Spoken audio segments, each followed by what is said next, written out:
आज टॉपिक थोड़ा सा, ये वाला जो टॉपिक है, हाँ मैंने स्मार्ट बोर्ड खरीदा हुआ है। वैसे अभी सब लोग सुनो, पहले तो आज का टॉपिक जो है, आज के टॉपिक में ज्यादा अपने को टाइम नहीं लगने वाला है। मुझे पता है गणपति विसर्जन है, तो आप मतलब कोई बहुत सारे लोग के घर पे गणपति वगैरह है, तो मैं जितना भी जल्दी हो सकता है उतना खत्म कर दूंगा। ये कैसे कि रोटेशनल मोशन तक अपना हो चुका है, तो इतना इतना सब कुछ फिजिक्स हो चुका है। तो ये जो वीक है आपका थोड़ा सा चिल वाला वीक से, चिल का इसका मतलब ऐसा नहीं है, इसके इस वीक के अंदर आपको रोटेशनल मोशन वापस पढ़ना है, पढ़ते रहना है। ठीक है, तो रोटेशनल मोशन बहुत अच्छे से पढ़ो वापस वापस। सिंपल हार्मोनिक मोशन के आज जो मैं कुछ कुछ कुछ एप्लीकेशंस बताऊंगा, ठीक है। और इस वीक का जो लेक्चर है वो वेडनेसडे को नहीं रहेगा, मतलब वेडनेसडे इवनिंग को लेक्चर नहीं रहेगा। तो मैं आपको लेक्चर कब होगा वो आपको बताऊंगा, ठीक है। तो ये बिल्कुल बिल्कुल रोटेशन पे ग्रिप लाना बाकी है, तो है अपने पास और एक वीक आपको मिल रहा है रोटेशनल के ऊपर ग्रिप लाने के लिए। मेरे वीडियोस बार बार देखो, मैंने अभी जो अपलोड किया हुआ है उसको भी वापस बार बार देखो, ठीक है। तो वेडनेसडे को नहीं, वेडनेसडे को अभी कोई क्लास नहीं होगा, मतलब अभी मोस्ट प्रॉब्ली मैं बताऊंगा कब टॉपिक होगा। जिस क्लास में मैं एसएचएम एंड रोटेशन के क्वेश्चंस कुछ कराऊंगा, जो मैंने बोला था ना, मतलब कुछ क्वेश्चन सॉल्विंग होगी। तो मैं 1 घंटा एसएचएम कराऊंगा और 1.5-2 घंटा अपना रोटेशनल मोशन कराऊंगा, अच्छे वाले क्वेश्चन, ठीक है।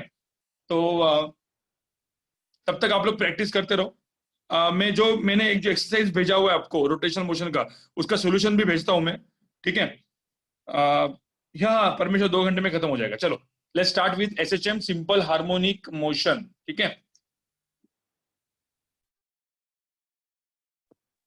तो सिंपल हार्मोनिक मोशन पे, सिंपल हार्मोनिक मोशन को मतलब अलग अलग टर्म्स बोलते थे, हम लोग को पता है कि सिंपल हार्मोनिक मोशन में क्या होता है। सिंपल हार्मोनिक मोशन क्या होता है basically, to and fro motion.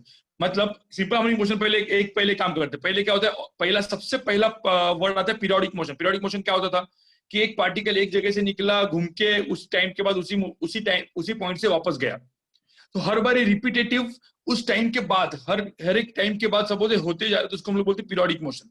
तो पीरियोडिक मोशन सबसे ऊपर आता है, उसका सबसेट होता है oscillation. Now what is oscillation? Oscillation है टू एंड फ्रो मोशन। क्या होता है, कुछ चीज आगे जाती है पीछे आती है, आगे जाती है पीछे आती है, उसको बोलते हैं टू एंड फ्रो मोशन बोलते हैं, ठीक है। उसके बाद even to and fro motion मतलब अब जो टू एंड फ्रो में आपके ना दो चीज दिमाग में आती है, एक होता है स्प्रिंग और दूसरा क्या होता है, पेंडुलम, ठीक है। तो ये थोड़ा सा to and fro motion type का चीज है। अब उसमें क्या होता है ना, जो ऑसिलेशन, अब ध्यान में रखना एक चीज, जैसे हम लोग ने बहुत सारी चीजें पढ़ी हुई है, हम अलग अलग वर्ड्स अपन ने डिस्कस किए हुए, तो आपको सबको पता ही होगा। 3 वर्ड सबसे इंपॉर्टेंट होते हैं। एक होता है मीन पोजीशन। अब मीन पोजीशन क्या होता है आपको सबको ही पता है, ठीक है। अब मीन पोजीशन ऐसी पोजीशन है कि जहां पे मेरा नेट फोर्स कितना होगा, 0 होगा। तो नेट फोर्स जहां पे 0 होता है उसको हम लोग बोलते हैं मीन पोजीशन, ठीक है। और इक्विलिब्रियम पोजीशन। अब वहां, अब इसके अबाउट बॉडी क्या करती है, बॉडी ऑसिलेट करती है। जब बॉडी ऑसिलेट करेगी, लेट्स से बॉडी जा रही है इधर और इधर, तो ये जो होता है, देखो ये होती है, ये जो दो पोजीशंस यहाँ पे रखे हुए हैं, ठीक है, इसको हम लोग बोलते हैं एक्सट्रीम पोजीशंस, ठीक है। ये होता है मेरा एक्सट्रीम पोजीशन। तो एक हो गई मीन पोजीशन, दूसरी हो गई एक्सट्रीम पोजीशन, ठीक है। अब इसके बाद मीन पोजीशन एक्सट्रीम पोजीशन के अंदर का जो डिस्टेंस होता है उसको हम लोग क्या बोलते हैं, एम्पलीट्यूड। सबको ही पता है एम्पलीट्यूड, ठीक है। तो ये होता है एम्पलीट्यूड। अब क्या होता है ना, जब बॉडी जो है वो एक्सट्रीम पोजीशन से मीन पोजीशन में ऐसे आगे पीछे जाती रहती है, राइट। तो क्या करने का, लेट्स से बॉडी इधर से निकली, इनिशियली यहां से निकली, बॉडी आगे गई और वापस इधर आई, जो टोटल टाइम लगा उसको हम लोग क्या बोलते हैं, टाइम पीरियड, ठीक है। तो इसको हम लोग बोलते हैं टाइम पीरियड। टाइम पीरियड मतलब क्या, टोटल टाइम टेकन। उसके बाद सेकंड टर्म आता है frequency. Frequency is 1 upon time period, सबको पता है। फिर उसके बाद एक टर्म और आता है angular frequency, which is 2πf। तो ये सारे टर्म जो होते हैं वो अपने को काम में आते हैं कहाँ पे, एसएचएम में, मतलब ऑसिलेशन में। अब यहाँ पे जब बॉडी जो है, ये बॉडी आगे पीछे जा रही है, तो आपको पता है ये आगे पीछे क्यों जा रही है, क्योंकि उसके ऊपर, मतलब मैं कहीं पे भी बॉडी को ड्रॉ करूं, लेट्स से मैं यहाँ पे ड्रॉ करता हूँ, कोई भी एक इंस्टेंट पे एक बॉडी को मैंने ड्रॉ किया, मास एम की बॉडी है, तो आपको पता है इसके ऊपर जब आप एफबीडी निकालोगे तो यहाँ पे एक फोर्स आएगा which is always towards mean position. देखो बॉडी ऑसिलेट कब करेगी, there should be some force which is always towards mean position. उस फोर्स को हम लोग क्या बोलते थे, रिस्टोरिंग फोर्स। देखो ये सारे वर्ड्स मैंने आपको पहले भी बोले थे, मैं वापस बोल रहा हूँ, ठीक है। रिस्टोरिंग फोर्स, तो ये रिस्टोरिंग फोर्स होता है वो विच is always towards mean position. अब लेट्स से बॉडी का डिस्प्लेसमेंट इस पॉइंट पे एक्स है, तो आपको पता है एक्स ऐसे होता है, तो एक्स ऐसे होगा, तो रिस्टोरिंग फोर्स के अपोजिट होता है। तो मतलब वेक्टर के फॉर्म में लिखा जाए तो वेक्टर के फॉर्म में F vector is equal to something some constant, ठीक है। एक मिनट, अब मैं यहाँ पे एक बात बताऊं, ठीक है। अब यहाँ पे मतलब मैं मैग्नीट्यूड लिख देता हूँ अभी, ठीक है। माइनस साइन क्या इंडिकेट करता है कि एक्स वेक्टर ऐसा है, फोर्स वेक्टर ऐसा है, तो माइनस साइन को भूल जाओ अभी। तो मैंने अभी लिखा फोर्स वेक्टर, अब माइनस साइन में मैग्नीट्यूड लिख रहा हूँ, ठीक है। तो मैग्नीट्यूड ऑफ फोर्स, सपोज मैंने बोला इट इज प्रोपोर्शनल टू, मतलब प्रोपोर्शनलिटी कांस्टेंट मैंने के लिख दिया, x to the power n होगा, ठीक है। तो इस केस में ये रिस्टोरिंग फोर्स कब कब बनेगा वो बताओ मुझे। मतलब सपोज मैंने मैंने मतलब एक सिंपल सी बात, अब मैग्नीट्यूड ऑफ फोर्स तो मैग्नीट्यूड लिख दिया मैंने, अब इसका सपोज ये करना है तो एफ इज इक्वल टू क्या कर दिया मैंने, k x to the power n लिख दिया। तो सिंपल सी बात है, मुझे माइनस साइन सपोज लाना है, माइनस साइन सपोज लाना है, तो आपने देखा ऑड वैल्यूज, सारे वैल्यूज क्या होने चाहिए, ऑड होने चाहिए। ऑड वैल्यूज के लिए ही वो बेसिकली एफ एन एक्स क्या रहेगा, अपोजिट डायरेक्शन में रहेगा, बिल्कुल। अब यहाँ पे एन की वैल्यू, जिस वक्त एन की वैल्यू 1 हो जाती है, मतलब force is directly proportional to x हो जाता है, और मैं वेक्टर टर्म में लिखूं तो F vector is equal to minus k x vector हो जाता है, ठीक है। तो बेसिकली ध्यान में रखना, जब ऐसा फोर्स इस नेचर का होता है तो इसको हम लोग क्या बोलते हैं, एस एच एम। नहीं तो जनरली एक्स एन की वैल्यू कुछ भी हो सकती है, एन की वैल्यू जब ऑड होती है तो ऑसिलेशन होगा, ऑसिलेशन तो होगा, लेकिन वो ऑसिलेशन एसएचएम नहीं होगा। एसएचएम कब होगा, जब फोर्स इस नेचर का हो, ठीक है। तो ये सब मैंने बताया भाई, ये जस्ट रिवीजन है। अब मैं क्या करता हूँ, इसमें F is equal to m a डाल देता हूँ, तो मास इंटू एक्सेलेरेशन डाल दिया, तो मेरा एक्सेलेरेशन वेक्टर क्या आ गया, minus k by m into x vector. मतलब मेरा एक्सेलरेशन जो है वो भी क्या हो गया, it is what, it is proportional to x हो गया। तो ये जो प्रोपोर्शनलिटी कांस्टेंट है ये बाद में मैं डिराइव कराऊंगा, मतलब लेक्चर के एंड में डिराइव करूंगा मैं, कि मतलब डिराइव मतलब आपको पता ही है। इस चीज को हम लोग हमेशा लिखते हैं, मैं अभी मैग्नीट्यूड लिख रहा हूँ, मैग्नीट्यूड लिख रहा हूँ, ठीक है। अब से मैं मैग्नीट्यूड लिखते जाऊंगा, ओमेगा स्क्वायर एक्स। सपोज मैंने ऐसा लिखा तो आपको पता है ना कि ओमेगा की वैल्यू क्या है। अब मैग्नीट्यूड ना नहीं लिखूं मैं तो क्या हो जाएगा, a is equal to minus omega square x vector, ऐसा लिख दूंगा मैं, ठीक है। तो यहाँ पे आप देखोगे तो ओमेगा स्क्वायर की वैल्यू क्या आ गई, के बाय एम। तो ये जो ओमेगा होता है वही एंगुलर फ्रीक्वेंसी होती है, जो सबको पता है, is equal to root of क्या होता है, के बाय एम होता है। अब आपको पता है ओमेगा एक बार मिल गया, ओमेगा को मतलब यहाँ पे ये टू पाई एफ को अपन टू पाई बाई टी भी बोलते हैं, तो ओमेगा को टू पाई बाई टी डाल दो तो टी मिल जाएगा।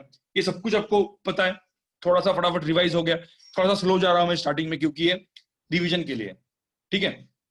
चाहे तो इसका स्क्रीनशॉट ले लो, या फिर एक मिनट रुको मैं कुछ कुछ बताता हूँ फिर उसका एक साथ स्क्रीनशॉट ले लो, ठीक है। अब ये मैंने बताया, अब सब कुछ भूल जाओ ऊपर वाला, सिर्फ क्या याद रखने का कि एंगुलर फ्रीक्वेंसी होती है, देखो ये angular frequency is equal to two pi by T वगैरह सब कुछ याद रखना ही है तुमको। अब एक चीज क्या याद रखने की, जब बॉडी एसएचएम करती है तो जनरली दो टाइप के क्वेश्चन आते हैं। एसएचएम का काइनेमेटिक्स अलग होता है, एसएचएम का डायनामिक्स अलग होता है। तो एसएचएम के ऊपर दो टाइप के क्वेश्चन आते हैं। तो फर्स्ट टाइप का जो क्वेश्चन होता है, पहले टाइप का क्वेश्चन होता है टाइम पीरियड ढूंढना, ठीक है। अब टाइम पीरियड ढूंढने वाला क्वेश्चन एक होता है। अब टाइम पीरियड ढूंढने वाला क्वेश्चन देखो क्या होता है, मतलब कल सपोज एसएचएम का टाइम पीरियड ढूंढना है तो क्या करेंगे, सिर्फ एक गाइस मैं एक क्वेश्चन आपको देता हूं, ये क्वेश्चन खुद से ट्राई करो, ठीक है। क्योंकि मेरा कॉफी आया, कॉफी ठंडा हो जाएगा, तो एक खुद से पहले ना ट्राई मारो इस क्वेश्चन को, और फिर क्या करते हैं अपन, मतलब मैं आपको पढ़ाना चालू करता हूँ। मतलब पहले खुद से एक बार ट्राई मारो, मुझे सिर्फ आपको ये कि कितना आपको याद है वो मुझे पता चल जाएगा, ठीक है। ठीक है, ऐसा दिया हुआ है, ये स्प्रिंग दिए हुए हैं, ठीक है।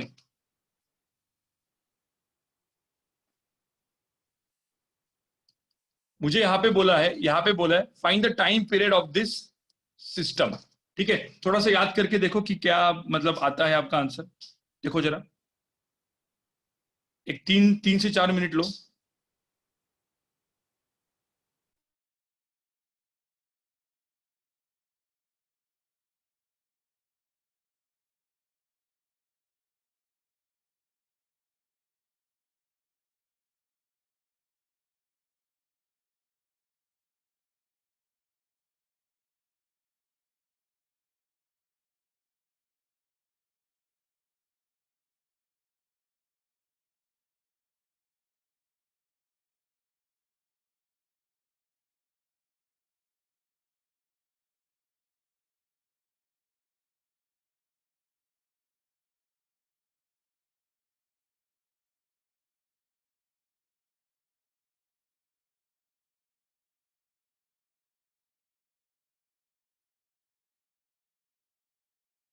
चैट पे आंसर लिखो।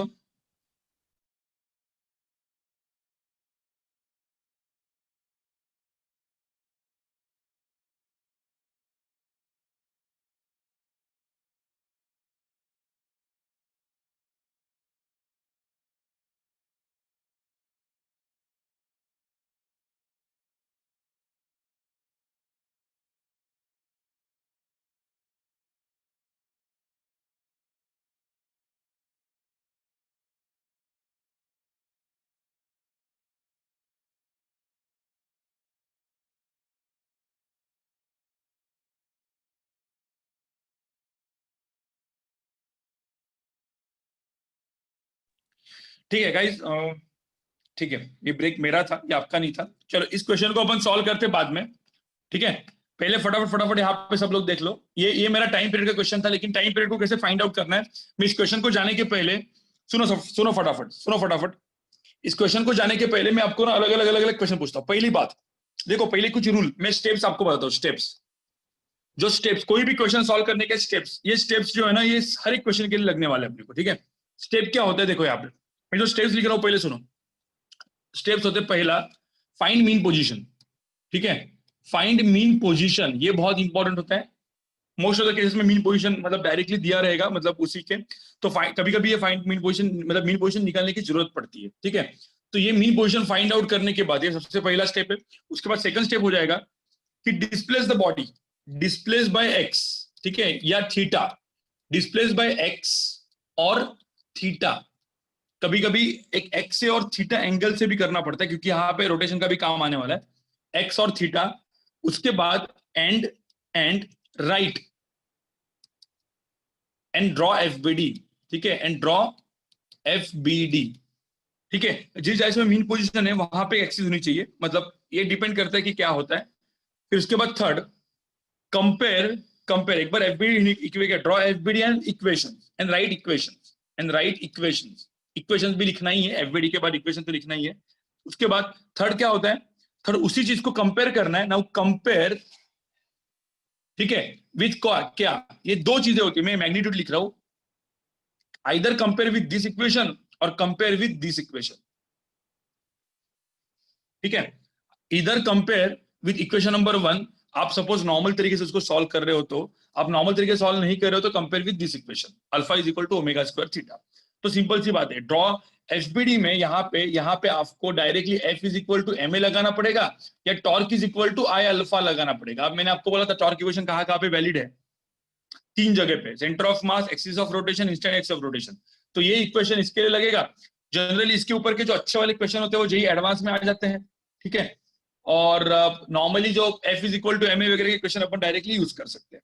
तो ध्यान में रखना गाइस, ये जो चीज है, इतने से ही पूरा का पूरा एसएसएम अपना कंप्लीट होता है। अब मैं ना एक अराउंड 10 एग्जांपल्स आपको दिखाता हूँ, मतलब इसी चीज को, मतलब आपको ये चीज ने दिमाग में डाल दिया। आपको चाहिए तो इसका एक छोटा सा स्क्रीनशॉट लेके रखो, चाहिए तो 1 मिनट, नहीं पूरा का पूरा नहीं बैठेगा, छोड़ो, 2 स्क्रीनशॉट ले लो, एक ये वाला ले लो, एक ये वाला ले लो, आपके मतलब फास्ट काम करने के लिए। और जो भी मैं 10 क्वेश्चन अभी कराऊंगा ना, आपका पूरा का पूरा एसएचएम का टाइम पीरियड वाला पार्ट खत्म हो जाएगा, ठीक है।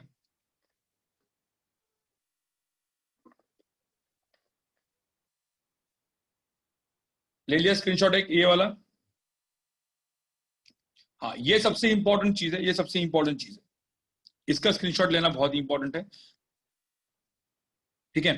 फिर अपन एग्जाम्पल करते जाते हैं। अब सबसे पहले एकदम सिंपल वाला एग्जाम्पल, मैं एग्जाम्पल करते जाता हूँ, आप लोग सब सुनते जाओ, ठीक है।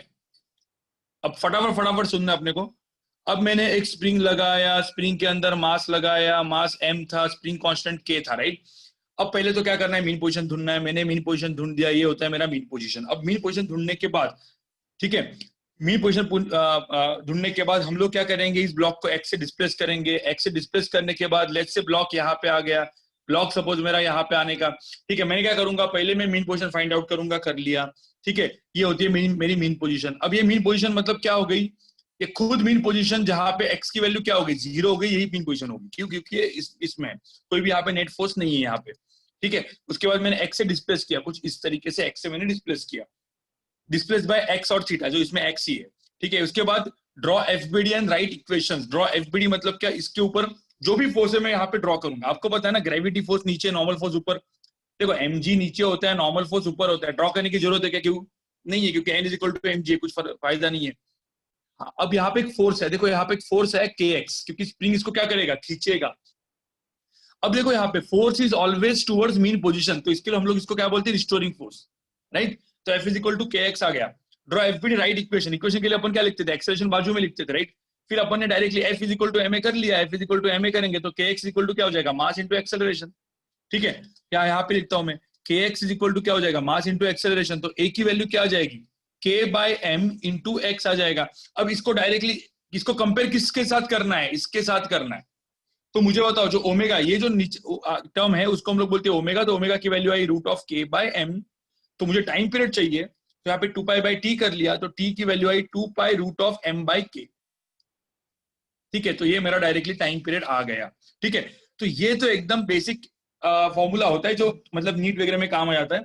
ठीक है, फिर इस फॉर्मूला को बाद में मैं यहाँ पे, पता है ना आपको, के इक्विवेलेंट लिखने वाला हूँ, आपको मैं अभी पता ही चल जाएगा। तो यहाँ पे देख लो, तो यहाँ पे मैं सेकंड एग्जांपल देता हूँ। सेकंड एग्जांपल में सपोज मैंने यहाँ पे 2 स्प्रिंग लगा दिए ऐसे, अब ये 2 स्प्रिंग मैंने ऐसे लगा दिए। ठीक है, अब ये 2 स्प्रिंग मैंने ऐसे लगा दिए, इसका मास m है, ये k1 है, ये k2 है।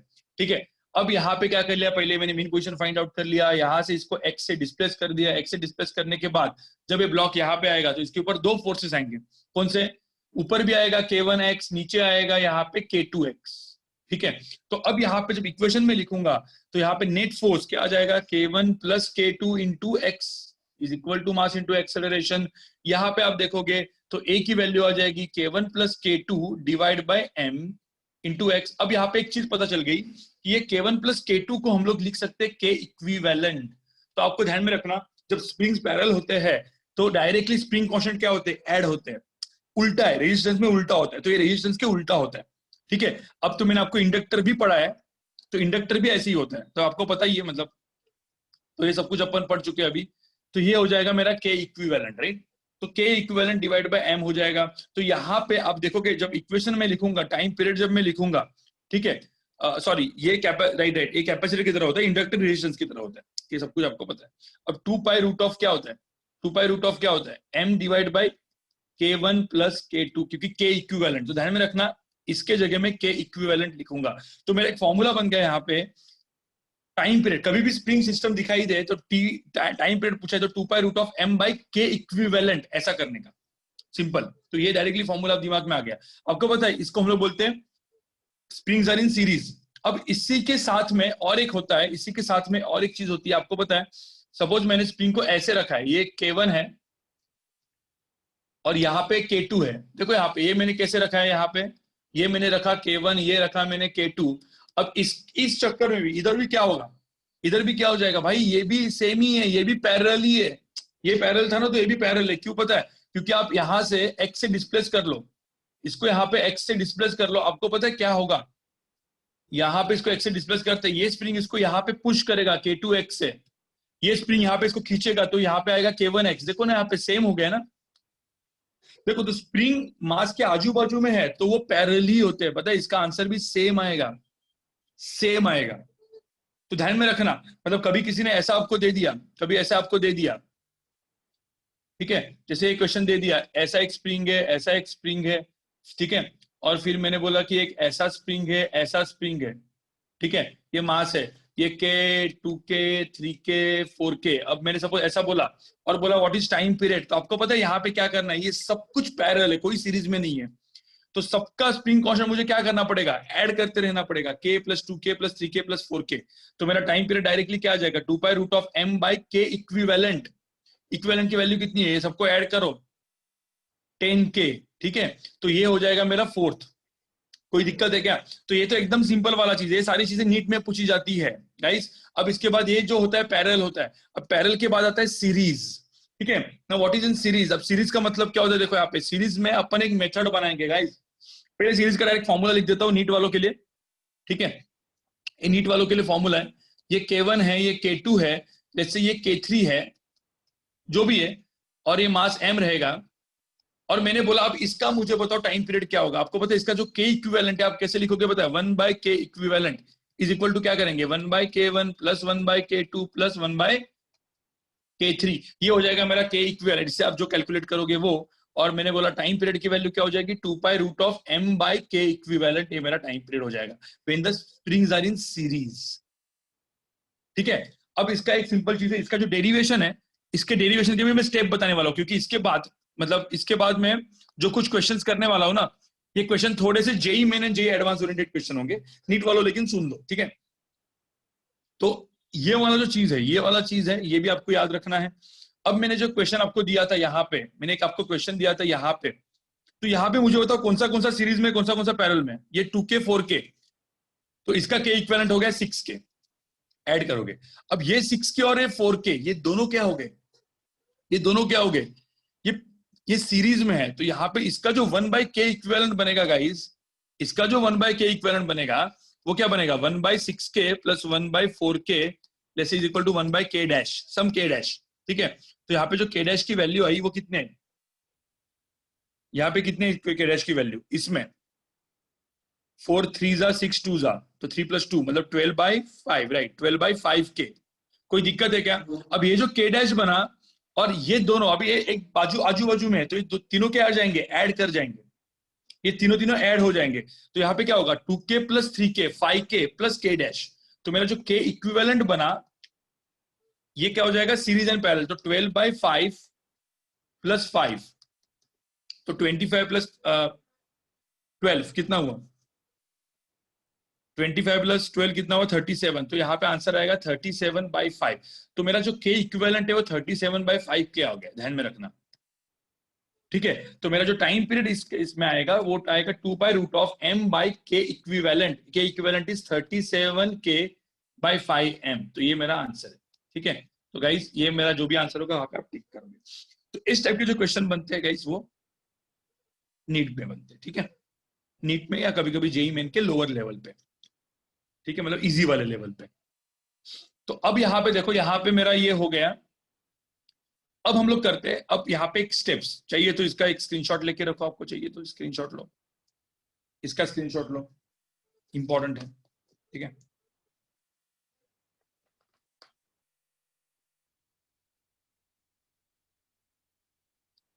इसमें आपको जरा फील आएगा एसएसएम में, क्योंकि एसएसएम ना न्यूटन लॉज ऑफ मोशन का ही भाई है।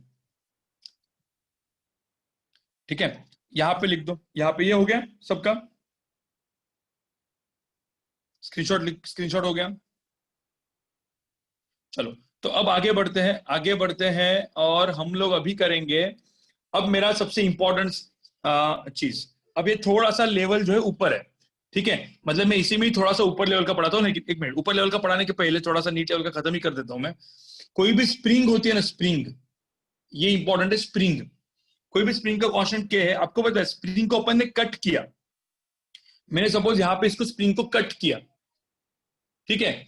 अब मैं आपको एक बात बताऊं, spring constant is always inversely proportional to length, spring constant is inversely proportional to length. अब आपको पता है मैंने इसको एग्जैक्टली हाफ में कट किया, तो आपको पता है ये के होगा, तो लेंथ बाय 2 हो गया ना, तो मतलब लेंथ सपोज हाफ हो गई, तो स्प्रिंग कांस्टेंट इनवर्सली प्रोपोर्शनल, तो के इनवर्सली प्रोपोर्शनल है, तो मुझे तो यहाँ पे जो स्प्रिंग कांस्टेंट बनेगा वो कितना बनेगा, 2k। इधर का भी स्प्रिंग कांस्टेंट क्या बनेगा, 2k। सिंपल सी बात है, मतलब मैंने इस स्प्रिंग को ऐसे कट किया तो दो स्प्रिंग्स बन गए ऐसे छोटे छोटे, और मुझे पता है इन दो स्प्रिंग को मैंने वापस जोड़ दिया, तो क्या बनेगा, ये बन जाएगा। आप मुझे बताना, स्प्रिंग को मैं वापस जोड़ता हूँ, लेट्स से मैंने इसको वापस ऐसे जोड़ देता हूँ इससे, तो ये 2k था और ये 2k था, तो मुझे होता है k इक्विवेलेंट क्या होता है, 1/k इक्विवेलेंट की वैल्यू क्या होती है, 1/2k प्लस 1/k 1/2k, तो इसकी आंसर क्या हो जाएगी, 1/k हो जाएगी, तो k इक्विवेलेंट की वैल्यू क्या आएगी, k आ गई। सिंपल सी बात है, मतलब यही तो अपना प्रूव कर लेते हैं। अब जो भी रेशियो में आप कट करोगे उसी रेशियो के उल्टा उसको ऐड करना है, सिंपल सी बात है। तो ये जो था ये तो एकदम मतलब ये सिंपल सी चीज आपने पढ़ी होगी। तो कभी कभी ऐसा भी क्वेश्चन दिया जाता है, मतलब नीट जैसे एग्जाम्स में या इवन जेई मेंस के लोअर लेवल पे कैसे एग्जाम होता है, देखो यहाँ पे एक जैसे एग्जांपल आता है कि मैंने एक स्प्रिंग दे दिया, ठीक है, अब ये स्प्रिंग है, उसको इस स्प्रिंग को मैंने एक ऐसे काटा, देखो ऐसे ऐसे, ठीक है, मतलब ये दो पार्ट ऐसे कर दिए, मतलब ये मैंने क्या कर लिया 1:1:2 पार्ट में इसको काटा मैंने, ठीक है। ये स्प्रिंग कांस्टेंट टोटल है के, स्प्रिंग कांस्टेंट टोटल के है, तो मुझे पता इसमें हुआ क्या, इसके टोटल पार्ट कितने हुए, इसके टोटल पार्ट कितने हुए, तो जो 3 स्प्रिंग में यहाँ पे लिखूंगा, ये एक स्प्रिंग हो गई, ये एक स्प्रिंग हो गई और ये एक स्प्रिंग हो गई, तो आपको पता है इसका जो स्प्रिंग कांस्टेंट हो जाएगा, ये स्प्रिंग कांस्टेंट 3 पार्ट में काटा है, पता है आपको इसका जो स्प्रिंग कांस्टेंट होता है वो 2k हो जाएगा, और आपको पता है ये जो स्प्रिंग कांस्टेंट है वो कितना हो जाएगा 4k। क्यों ऐसे होगा मुझे बताओ, देखो ये क्यों मैंने लिखा है तो आप एकदम सिंपल सा बात कर सकते हो, ये लेंथ है ना l, तो मुझे पता है ये लेंथ l है, तो ये लेंथ कितनी हो गई l/2, और ये लेंथ कितनी हुई l/4 एंड l/4, तो भाई लेंथ बाय 4 हो गई तो स्प्रिंग कांस्टेंट इंटू 4 हो गया, तो इसलिए स्प्रिंग कांस्टेंट, यहाँ पे स्प्रिंग कांस्टेंट क्या बन गया 4K, ये भी 4 टाइम्स बना और ये 2 टाइम्स बना। कोई दिक्कत है? तो लेंथ का जो है ना उल्टा कर लेगा यार, मतलब लेंथ, क्योंकि spring constant inversely proportional to length, ये मैंने आपको बताया था।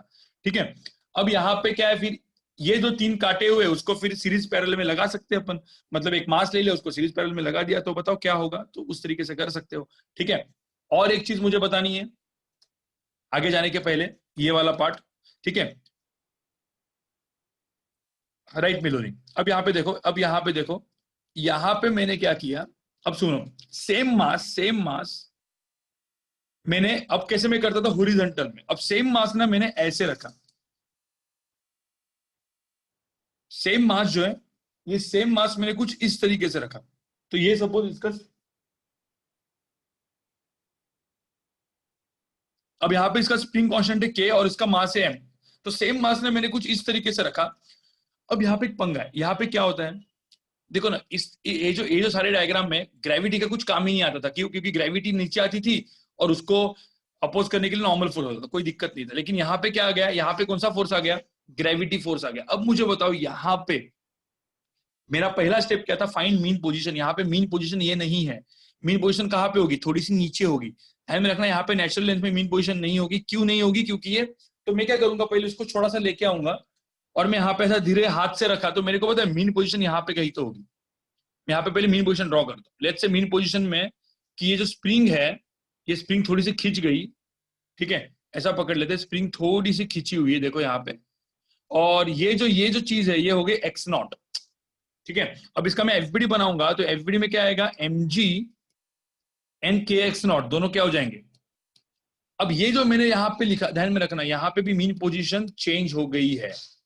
ठीक है, और कितनी हो गई, तो mg इज इक्वल टू क्या करेंगे, के एक्स नॉट। तो एक्स नॉट की यहाँ पे वैल्यू क्या हो जाएगी, mg डिवाइड बाय क्या हो जाएगी, के।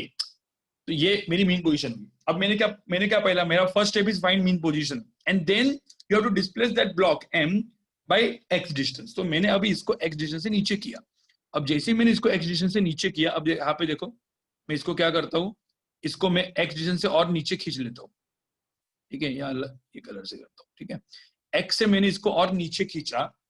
ठीक है, अब नीचे खींचने के बाद यहाँ पे अपने को सारा पूरा का पूरा नेट फोर्स मुझे ड्रॉ करना है। अब नेट फोर्स में कौन सा फोर्स आएगा, एक अपवर्ड फोर्स आएगा। कौन सा आएगा, अपवर्ड फोर्स आएगा ये ऊपर वाला, वो आएगा k x plus x not, क्योंकि वो तो फोर्स आई ऊपर और mg नीचे था। देखो ये मेरी एफबीडी हो गई। अब तुमको पता है नेट फोर्स और एक्सेलरेशन सपोज अपन ऊपर लेंगे, क्योंकि एक्सेलरेशन कर रहे हैं ना, ऊपर जाएगा। तो अब मुझे तो इसका नेट फोर्स क्या हो जाएगा, इसका नेट फोर्स आएगा k x plus x not minus क्या हो जाएगा, mg। ठीक है, is equal to mass into acceleration. अब आप देखोगे यहाँ पे एक पंगा देखोगे, भाई के एक्स नॉट की वैल्यू किसके बराबर है, mg। तो अब देखोगे ना, इसको लिखो यहाँ पे, मतलब इसको पूरा तोड़ो, तो यहाँ पे क्या लिख देंगे, यहाँ पे आप एक चेक करोगे के एक्स नॉट और mg के बराबर है, तो भाई ये तो कट हो जाएगा, जीरो हो जाएगा। तो यहाँ पे mass into acceleration is equal to क्या हो जाएगा, के एक्स हो जाएगा, और ए की वैल्यू क्या हो जाएगी, के बाय एम एक्स हो जाएगी। ठीक है, तो मुझे बताओ ये सपोज हो गया, तो सिमिलरली अपना a is equal to omega square x से अपन इसको कंपेयर करेंगे, तो ओमेगा की वैल्यू क्या हो जाएगी, रूट ऑफ के बाय एम, कुछ सेम चीज आ गई भाई। तो मतलब मुझे बताओ mg का जो इफेक्ट है वो कैंसिल हो जा रहा है, इसमें mg का इफेक्ट कैंसिल हो जा रहा है, कोई है ही नहीं भाई। आपने पता है इस सेवंथ, ये जो क्वेश्चन है क्वेश्चन नंबर 7, अब क्वेश्चन नंबर में 8 बनाता हूं सेम, लेकिन इस पे लगाता हूं ऐसे। ठीक है, मतलब ये कंफ्यूजन देखो, ध्यान में रखना, आप कंफ्यूजन हटा ही देना आपको। मुझे बताओ इवन थीटा में ऐसे भी लगाया, स्प्रिंग कांस्टेंट के होगा, पता आपको क्या चेंज होगा, सिर्फ मीन पोजीशन। मेरा आंसर हमेशा क्या रहेगा, मेरा आंसर क्या रहेगा भाई, यही रहेगा। सिंपल सी बात है, ये मेरा मास m है, थोड़ा सा यहाँ पे शिफ्ट हो जाएगा, आपको पता है। मतलब मैं एक काम करता हूँ, ये इसकी मीन पोजीशन ले लेता हूँ, आपको पता है मीन पोजीशन क्या हो जाएगी, यहाँ पे क्या हो जाएगा, mg साइन थीटा, और ऊपर कौन सा फोर्स आएगा, के एक्स नॉट। तो यहाँ पे के एक्स नॉट की वैल्यू हो जाएगी mg साइन थीटा, खत्म।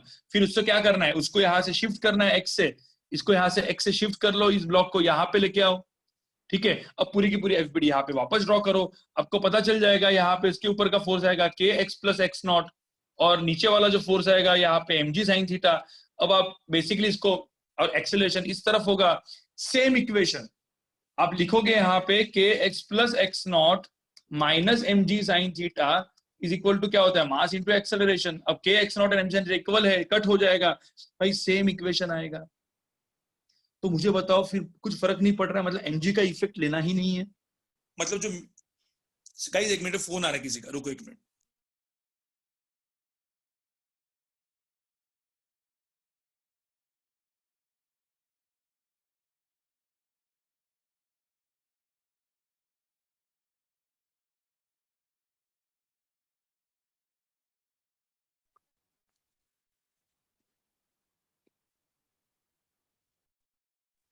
सॉरी, फोन आया ना। हाँ, अब यहाँ पे देखो, अब यहाँ पे बेसिकली एक्चुअली आज कैमरा का पूरा सामान मंगाया अपन ने, पूरा कैमरा भी मेरा खरीद रहा है, आपको दिखाऊंगा।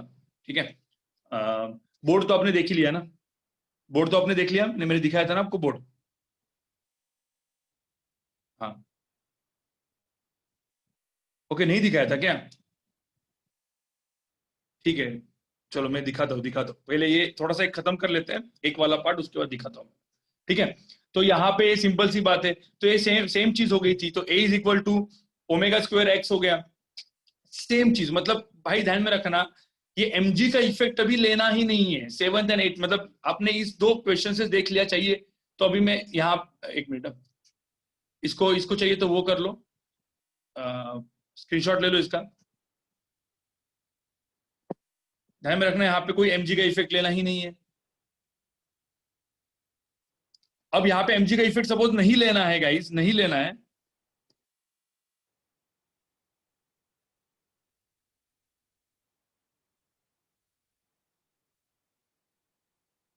ठीक है, हो गए, चलो। अब यहाँ पे सिंपल सी बात है, एमजी का इफेक्ट नहीं लेना है, तो यार फिर स्प्रिंग जो है, जितने भी अपने फॉर्मूले नॉर्मल हॉरिजॉन्टल के लिए वैलिड थे, वो सब इसके लिए वैलिड है।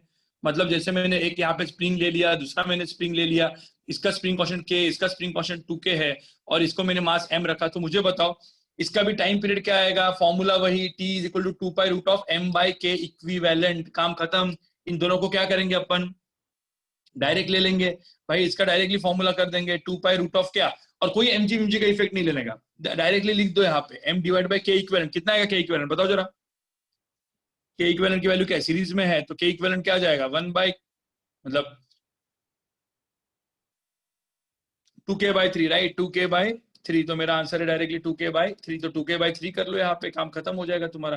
किसी ने बोला ऐसा वाला क्वेश्चन कि भाई ये ऐसा है, तो कोई कुछ डरने की बात नहीं है, ये स्प्रिंग कांस्टेंट, ऐसे दो स्प्रिंग्स दे दिए, ठीक है, यहाँ पे इसको ऐसा एक स्प्रिंग दे दिया, और नीचे भी सपोज एक मास m है, और यहाँ पे ऐसे मैंने दो स्प्रिंग लगा दिए। अरे भाई कैसे भी रखो, टाइम पीरियड के लिए फॉर्मूला सेम, सिर्फ स्प्रिंग, मतलब सिर्फ क्या चीज चेंज होगा, उसका mg और वो उसका जो एक्सटेंशन है, वो उसके एक दूसरे को कैंसिल कर देंगे, बात खत्म, बाकी कुछ नहीं होगा। तो बाकी यहाँ पे मैंने k लिख दिया, मैंने 2k लिख दिया, मैंने 2k लिख दिया, मैंने k लिख दिया, k लिख दिया, सीधा k इक्विवेलेंट फाइंड आउट करो, इसका जो भी k इक्विवेलेंट होगा, काम खत्म कर लो, आंसर बस यही फॉर्मूला लगा कि इसमें डाल दो, ठीक है, सेम टाइप का चीज हो जाएगी। और इवन इसको इंक्लाइन प्लेन में रखो यार, इंक्लाइन प्लेन में रखो तो डरना नहीं है भाई, इंक्लाइन प्लेन में ऐसा रखो, ऐसा रखो, कुछ भी करो, इंक्लाइन प्लेन का कोई एंगल फर्क ही नहीं पड़ता, ये थीटा कुछ भी होने दो भाई, टाइम पीरियड तो अपना यही फॉर्मूला से मिलेगा, ये अपन ने देख लिया, राइट। क्योंकि थीटा जो है ये वेरी करेगा, ये वेरी करने से क्या चीज चेंज होगी, सिर्फ मीन पोजीशन, ठीक है। चलो, अब यहाँ पे अपन आगे बढ़ते हैं, अपन आगे बढ़ते हैं, अभी ये तो था अपना, मैंने क्या बोला, जेई मेन एंड नीट का, नीट एंड जेई मेन का लोअर लेवल वाला। अब थोड़ा सा अपन जाते हैं जेई मेन के सेशन में, जेई मेन का डिफिकल्ट, मतलब डिफिकल्ट थोड़ा सा, डिफिकल्ट मतलब जो अच्छे क्वेश्चन होते हैं वो, एंड एडवांस। अब इनमें क्या होता है, देखो इनमें क्या होता है, लेकिन गाइस सब लोग रुकोगे, क्योंकि ये 5-10 मिनट का, ये सब लोग देख लो, आपको समझ में आ जाएगा, ठीक है। इसमें क्या हो जाता है, इसमें स्प्रिंग के साथ साथ पुली भी आ जाती है, पुली आ जाती है, या फिर मासेस एक या दो रहेंगे, तीन मास, मतलब अलग अलग अलग अलग सिस्टम्स आ सकते हैं। तो इसको कैसे करना होता है, इसको कैसे करना होता है, मैं अलग अलग अलग अलग क्वेश्चन यहाँ पे लिखता हूँ, फिर अपन उसका क्या करते हैं, अपन उसका रूल बना देते हैं वापस, ठीक है। स्टेप्स तो वही रहेंगे, मैं ये सारे क्वेश्चन अपने को इवन क्लास में भी करवाए थे वैसे, ठीक है, तो कोई दिक्कत तो है नहीं वैसे। अब जैसे मैंने यहाँ पे एक मास लगाया है, यहाँ पे एक स्प्रिंग कांस्टेंट के है, ये एक क्वेश्चन हो गया, ठीक है। मैं दूसरा क्वेश्चन यहाँ पे करता हूँ, मैंने स्प्रिंग यहाँ पे लगा दी, और मैंने मास ऐसे रख दिया तो क्या होगा स्प्रिंग कांस्टेंट के। फिर मैं 2-3 क्वेश्चन करता हूँ भाई, बाकी सब लोग आप लोग कर दोगे, ठीक है। अब यहाँ पे मैंने स्प्रिंग कांस्टेंट स्प्रिंग लगा दी, मैंने यहाँ पे स्प्रिंग लगा दी, फटाफट फटाफट करके दिखा देता हूँ। फिर बाकी तो आप आपका काम है, आप घर पे जाके अलग अलग अलग कॉम्बिनेशन में करते रहो, ठीक है। ये K1 K2 हो गया। अब मैंने बोला कि ऐसे इसमें ऐसे सिस्टम्स में how to find time time period, ठीक है। पहले मैंने क्या बोला, पहले क्या फाइंड आउट करना होता है, मीन पोजीशन। मैंने बोला कि अभी यहाँ पे मीन पोजीशन फाइंड आउट करना है क्या, नहीं करना है। अपने को पता है भाई मीन पोजीशन में mg और जो भी kx नॉट वो कैंसिल हो रहा है, so this is my mean position. अब डोंट थिंक कि यहाँ पे x नॉट है, ऐसा पकड़ लो x जीरो ही है। यहाँ पे एक्चुअल में x नॉट है, खींचा हुआ है स्प्रिंग, लेकिन अपन क्या करेंगे अभी x की वैल्यू क्या करेंगे, जीरो करेंगे, खत्म बात। अब मैं क्या करूंगा, इधर से इस मास को पहले मैं डिस्प्लेस करूंगा, ठीक है। मैं क्या करता हूँ, मीन पोजीशन फाइंड आउट कर लिया, यहां से इसको डिस्प्लेस कर दिया। जैसे मैंने x से डिस्प्लेस कर दिया तो मेरा मास यहाँ पे m यहाँ पे आ गया, ठीक है। अब यहाँ पे x से डिस्प्लेस कर दिया तो ये भी x से थोड़ा सा ऊपर गया। तो अब मुझे बताओ इसके एफबीडी में देखो, स्प्रिंग मासलेस है, स्ट्रिंग भी मासलेस है, तो इसके ऊपर जो टेंशन आएगा वो कहाँ पे आएगा। मैंने क्या बोला, यहाँ पे कोई mg नहीं लगाना है अभी, mg एंड kx नॉट गायब हो चुका है, ठीक है। अब यहाँ पे एक ही फोर्स आएगा, टेंशन T, जो कि स्ट्रिंग में है। मुझे होता है स्ट्रिंग का टेंशन, यहाँ पे आप देखोगे स्ट्रिंग का टेंशन, स्ट्रिंग में जो टेंशन है और जो स्प्रिंग का टेंशन होगा, दोनों क्या होगा, स्प्रिंग का टेंशन स्ट्रिंग का टेंशन दोनों क्या होगा, सेम ही होगा। तो T इज इक्वल टू क्या हो जाएगा, kx, क्योंकि डायरेक्टली है ना।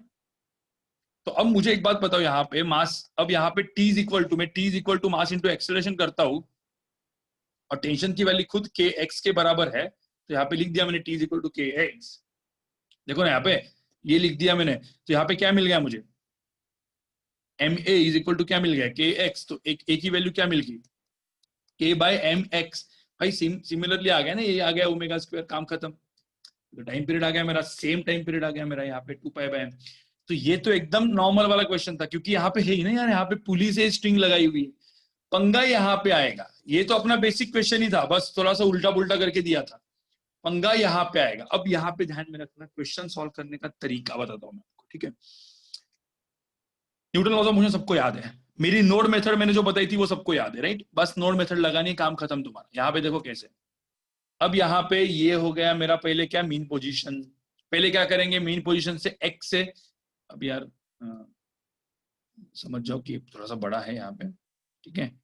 इधर है अपना ग्राउंड, इधर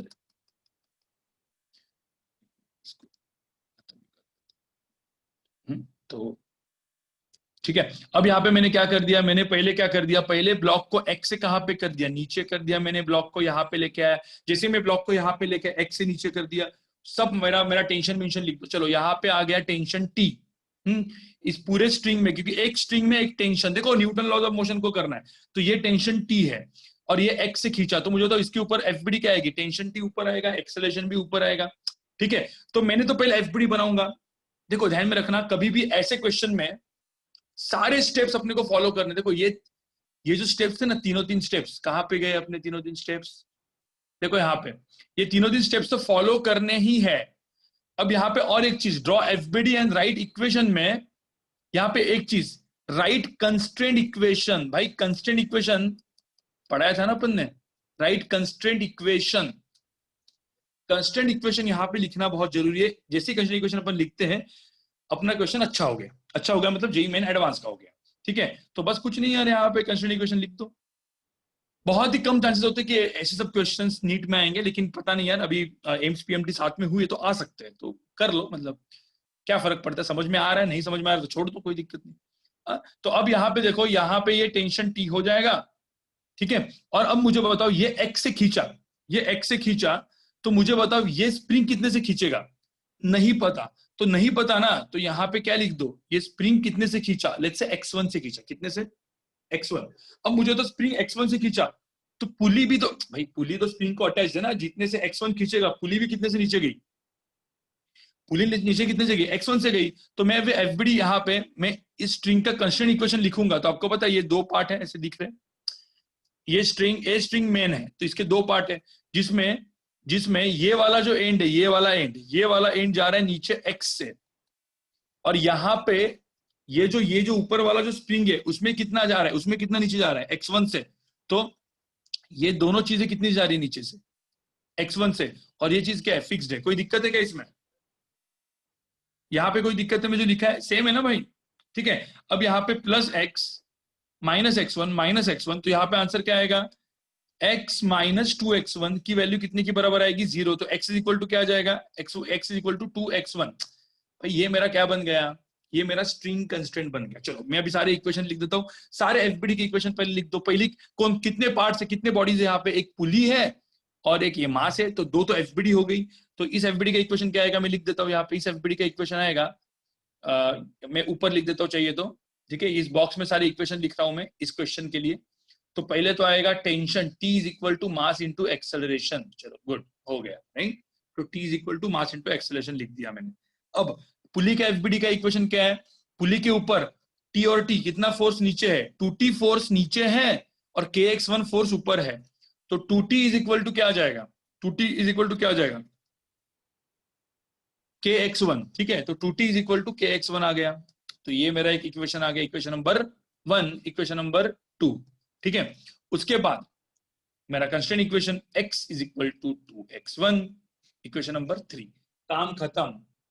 तुमको एक्सेलरेशन को, मेरा मेन एम क्या था, मेरा मेन एम था एक्सेलरेशन को किसके प्रोपोर्शनल करना है, x के प्रोपोर्शनल। अभी यहाँ पे फटाफट t is equal to MAV में डाल दो, इक्वेशन नंबर 1 को इक्वेशन नंबर 2 में डाल दो। तो यहाँ पे क्या आ जाएगा, यहाँ पे मैं करूंगा तो यहाँ पे आएगा 2 into mass into acceleration is equal to k into x1। अब यहाँ पे a in terms of x1 आ गया। अब x1 को क्या डालेंगे अपन, x बाई 2। देखो ना यहाँ पे x और x बाई 2 है थर्ड इक्वेशन से, तो x1 को x बाई 2 डाल दो। तो 2ma is equal to k x by 2। तो यहाँ पे आप तुम देखोगे तो a इन टर्म्स ऑफ क्या आ गया, सीधा x आ गया। तो यहाँ पे आंसर क्या आ गया, k डिवाइड बाय क्या आ गया, 4m। खत्म बात, आंसर आ गया तुम्हारा। तो a is proportional to x आ गया। ये जो टर्म बचा ये हो गया मेरा ओमेगा स्क्वायर। तो तुम्हारा आंसर आ गया ओमेगा आ गया, मतलब टाइम पीरियड आ गया। बस नोड मेथड करना है यार। अभी यहाँ पे देखो मैं थर्ड भी बताता हूँ, यहाँ पे तुमको और समझ में आएगा।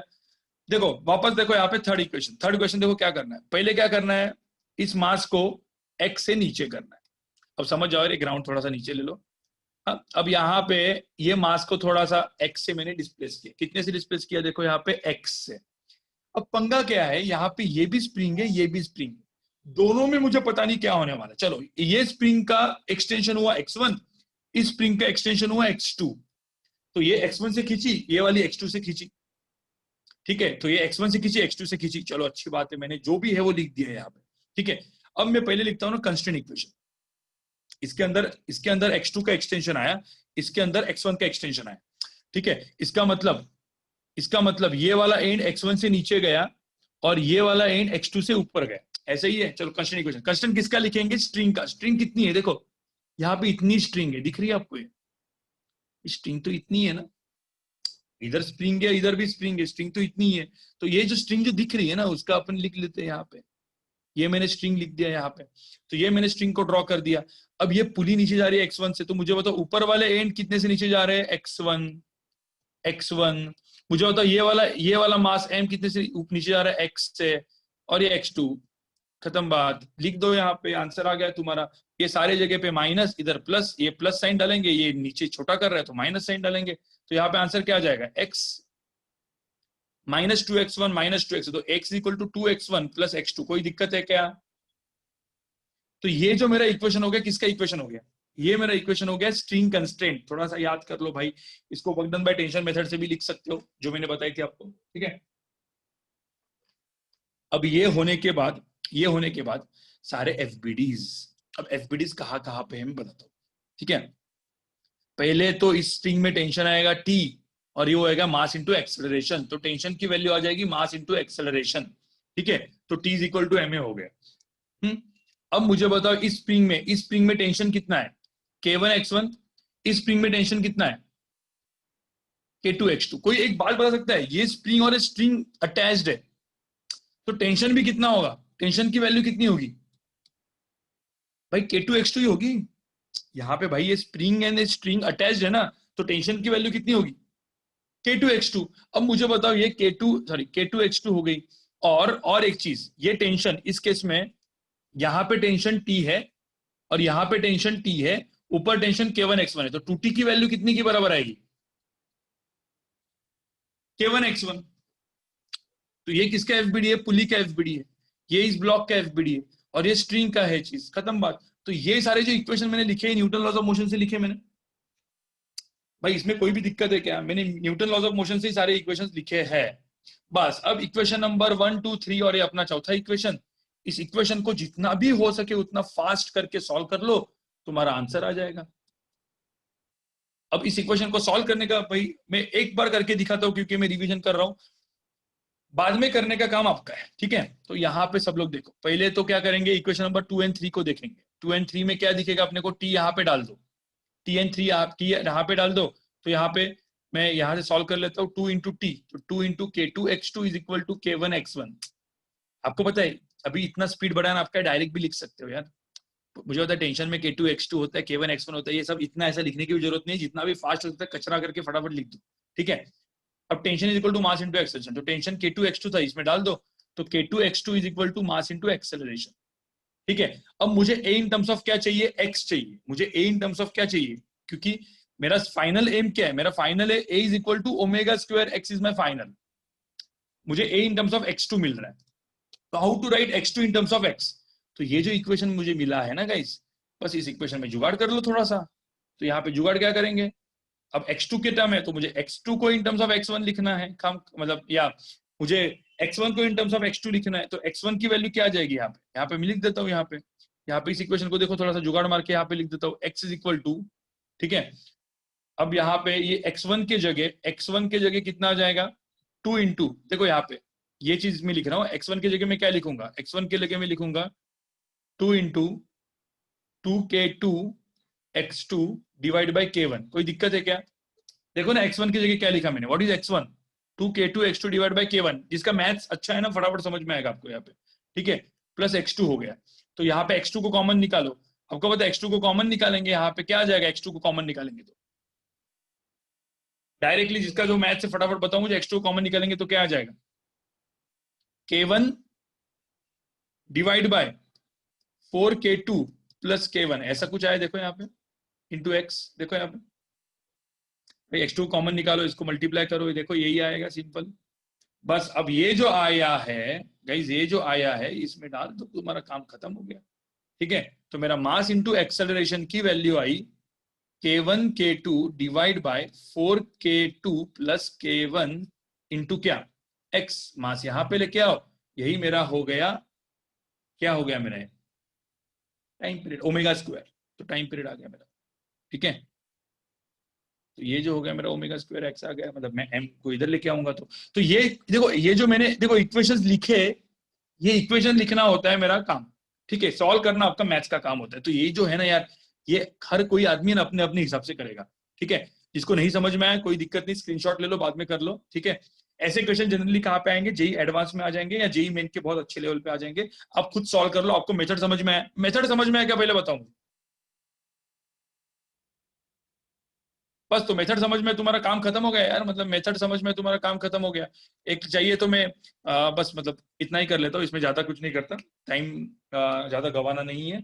अब मैं थोड़ा सा और अच्छा वाला चीज कर लेता हूँ पहले, क्योंकि अब मेरे को ना मतलब रोटेशन भी इसमें डालना है, क्योंकि एडवांस के भी क्वेश्चन आज ही मैं बताऊंगा कैसे करने हैं, मतलब आप कर सकते हो, ठीक है। तो चाहिए तो इसको पहले एक स्क्रीनशॉट लेके रखो, इसका स्क्रीनशॉट लेके रखो, आप बाद में सॉल्व करते रहो इसको। दोनों क्वेश्चंस मैंने किए हुए हैं यहाँ पे,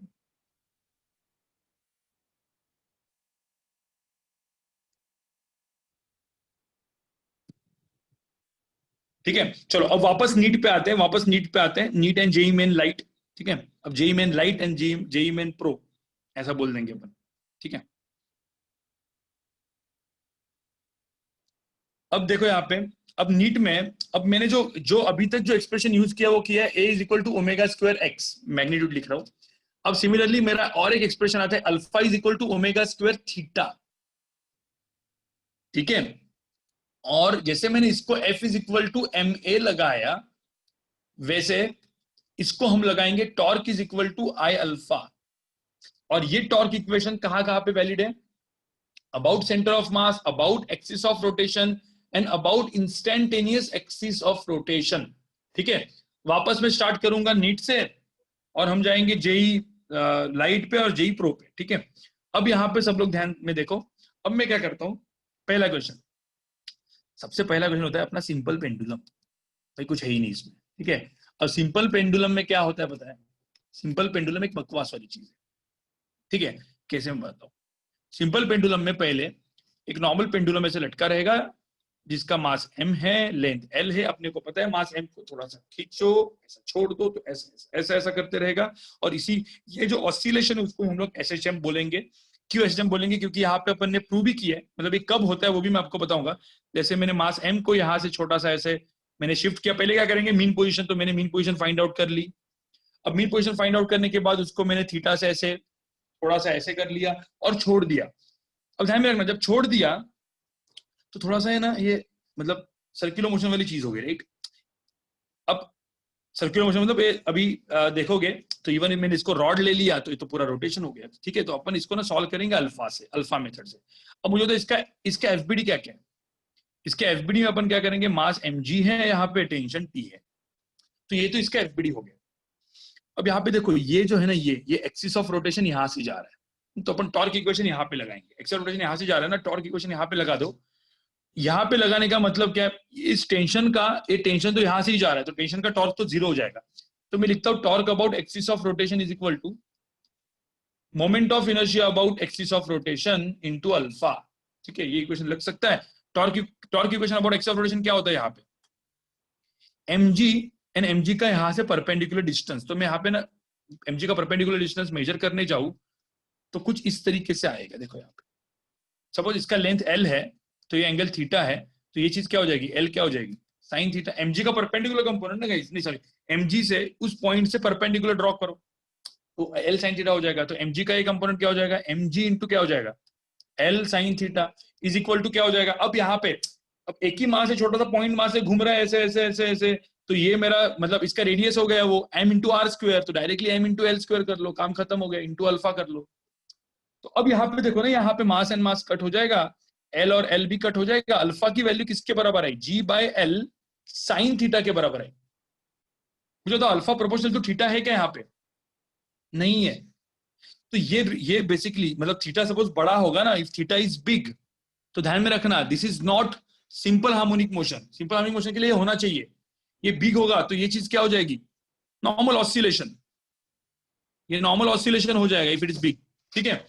लेकिन if theta is very small then sine theta is approximately equal to theta when theta is small. ये तो हम बचपन से पढ़ते हैं, थीटा इज वेरी स्मॉल, ठीक है।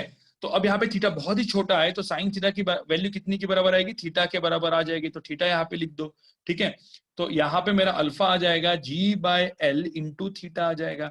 अब मैं इसको इसके साथ क्या करता हूँ, मैच करता हूँ, तो मेरा ओमेगा आ गया, यहाँ पे मेरा ओमेगा आ गया under root of g by l, ठीक है। अब 2 पाई बाई टी डाल दो, यहाँ पे 2 पाई बाई टी डाल दिया, under root of g by l हो गया। तो यहाँ पे मेरा जो टाइम पीरियड आएगा गाइस, मेरा टाइम पीरियड आएगा, मेरा फॉर्मूला बन गया यहाँ पे टाइम पीरियड का, यहाँ पे लिख देता हूं मैं। सो मेरा टाइम पीरियड का फॉर्मूला फॉर सिंपल पेंडुलम, याद रख लो, दो ही फॉर्मूले याद रखने, T is equal to 2 pi root of m by k ऊपर स्प्रिंग के लिए, और इसके लिए टाइम पीरियड की वैल्यू आ जाएगी root of l by g, ठीक है। अब एक चीज ध्यान में रखना, ये जी, इस जी को हम लोग क्या बोलेंगे बाद में, जी इफेक्टिव, ठीक है। तो मेरा फॉर्मूला में 2 pi root of l by g effective हो जाता है, ठीक है। कैसे, तो उसके एक दो एग्जांपल बता देता हूं मैं, ठीक है। उसके बाद फिर मैं स्क्रीनशॉट लेने के लिए बोल देता हूं। अब एग्जांपल 1 में सिंपल यार, ये यही पेंडुलम है, यही पेंडुलम मास m का है। अब इसको मैंने लिफ्ट में डाला और ये लिफ्ट लेके गए अपन ऊपर कुछ एक्सेलरेशन a नॉट से। तो पता है ना तुमको यार, सबसे इजी कहाँ से अपन कहाँ से देखते हैं भाई, इजी, ये सब एक चीज इजी कहाँ से हो जाएगी, जब आदमी कहाँ पे जाके देखेगा, एफबीडी कौन बनाएगा, बंदा यहाँ पे बैठा हुआ, तो क्या बनाएगा, ये सूडो फोर्स डाल देगा, एम ए नॉट से ऊपर जा रहा है तो यहाँ पे एक सूडो फोर्स आएगा एम ए नॉट, तो यहाँ पे देखो एम जी तो था ही, इसके साथ साथ एक सूडो फोर्स आएगा, कौन सा, इस एक्सेलरेशन को ए नॉट को नीचे कर लो, तो यहाँ पे एम ए नॉट हो जाएगा, तो m g n m a not, तो नेट फोर्स कितना है यहाँ पे नेट फोर्स कितना है भाई, एम जी प्लस, तो देखो यहाँ पे नेट फोर्स आया m of g plus a not, simple, ठीक है। तो यहाँ पे जहां पे भी अपन ने जो भी किया, अब मैं यहां से सपोज इस चीज को थीटा से मैं ऐसे मतलब थीटा से ऐसे कर लूं, और मैं छोड़ दूं, तो बस फोर्स जो है वो जी के जगह जी प्लस ए नॉट आ रहा है भाई। जी के जगह जी प्लस ए नॉट आ रहा है ना, मतलब क्योंकि यहाँ पे जो फोर्स आएगा वो क्या आएगा, m of g plus a naught. बाकी पूरी मेथड यही तो रही, m g plus a naught into l wheel करके torque is equal to alpha करके करेंगे। बस मेरा जी के जगह जी प्लस ए नॉट आ गया। अब यही ए नॉट, ठीक है, यही ए नॉट नीचे जा रहा है, यही a not suppose a not नीचे जा रहा है, तो यही pseudo force m a not ऊपर जो नीचे लग रहा था वो कहाँ पे लगेगा, ऊपर लगेगा। तो यहाँ पे इसके लिए यहाँ पे क्या हो जाएगा, कौन सा साइन आ जाएगा, माइनस साइन आ जाएगा। वही तो जी इफेक्टिव की बात कर रहा हूं मैं, g plus a naught g minus a naught. कोई बोला सर ये जो है, चलो लिफ्ट को इधर लेके जाते हैं अपन। अब यहाँ पे पता है, जब यहाँ पे लेके जाते हैं ए नॉट से, जब ए नॉट से यहाँ पे लेके जाते हैं, एक सिंपल सी बात है, जब ए नॉट से यहाँ पे लेके जाते हैं, किसी ने इसका एफबीडी बनाया। अब ये बंदा है यहाँ पे, कहाँ पे जा रहा है वो, एफबीडी बनाने वाला बंदा कहाँ पे जा रहा है, ए नॉट से ऐसे जा रहा है। तो मुझे बताओ, इस मास के ऊपर, ये जो मास मैंने ऐसे ड्रॉ किया, तो इस मास के ऊपर अभी सुडोफोर्स कहाँ पे लगने वाला है, एम ए नॉट ऐसे लगने वाला है, और एम जी कहाँ पे है, नीचे है। तो मुझे बताओ, ये टेंशन, ये जो स्ट्रिंग है यहाँ पे रहेगी क्या, नहीं रहेगी, नहीं, थोड़ा सा ऐसा पीछे जाएगा, ठीक है। तो यहाँ पे जब पीछे जाएगा तो आपको पता है, जो इसकी इक्विलिब्रियम पोजीशन है ना, इक्विलिब्रियम पोजीशन यही कुछ चेंज हो जाएगी, ठीक है। ये एम ए नॉट हो जाएगा, ये एम जी हो जाएगा, ये टेंशन टी हो जाएगा, ये क्या कर देंगे, एक दूसरे को क्या कर देंगे, बेसिकली इक्विलिब्रियम में कर देंगे। और थीटा नॉट, अब इसकी जो मीन पोजीशन है वो चेंज हो गई, मीन पोजीशन यहाँ पे थीटा नॉट हो गई। और अब इसका डेरिवेशन करेंगे, फिर इसको इसको थोड़ा सा थीटा से मैं मतलब बाजू में करता हूँ, छोड़ देता हूँ, तो आपको पता है ये ऐसे ऐसे ऐसे ऐसे क्या करेगा, ऑसिलेट करेगा, सब कुछ सेम। बस यहाँ पे m g and m a not अभी परपेंडिकुलर है। अब परपेंडिकुलर है तो यहाँ पे जो जी इफेक्टिव हो जाएगा वो क्या हो जाएगा, एम इंटू क्या, under root of g square plus क्या हो जाएगा, ए नॉट स्क्वायर। तो ये जो हो गया, ये हो गया मेरा जी इफेक्टिव। ध्यान में रखना, कोई दिक्कत है इसमें, अब तक कोई दिक्कत है क्या, जो मैं अभी यहाँ पे जो कर रहा हूँ इसमें कोई दिक्कत है, बस ध्यान में रखना। तो जी इफेक्टिव यहाँ पे चेंज कर लो, काम खत्म हो जाएगा तुम्हारा, ठीक है। तो ये जो हो गया, ये मेरा हो गया। अब यहाँ पे चाहिए तो इसका एक स्क्रीनशॉट लेके रखो आप लोग,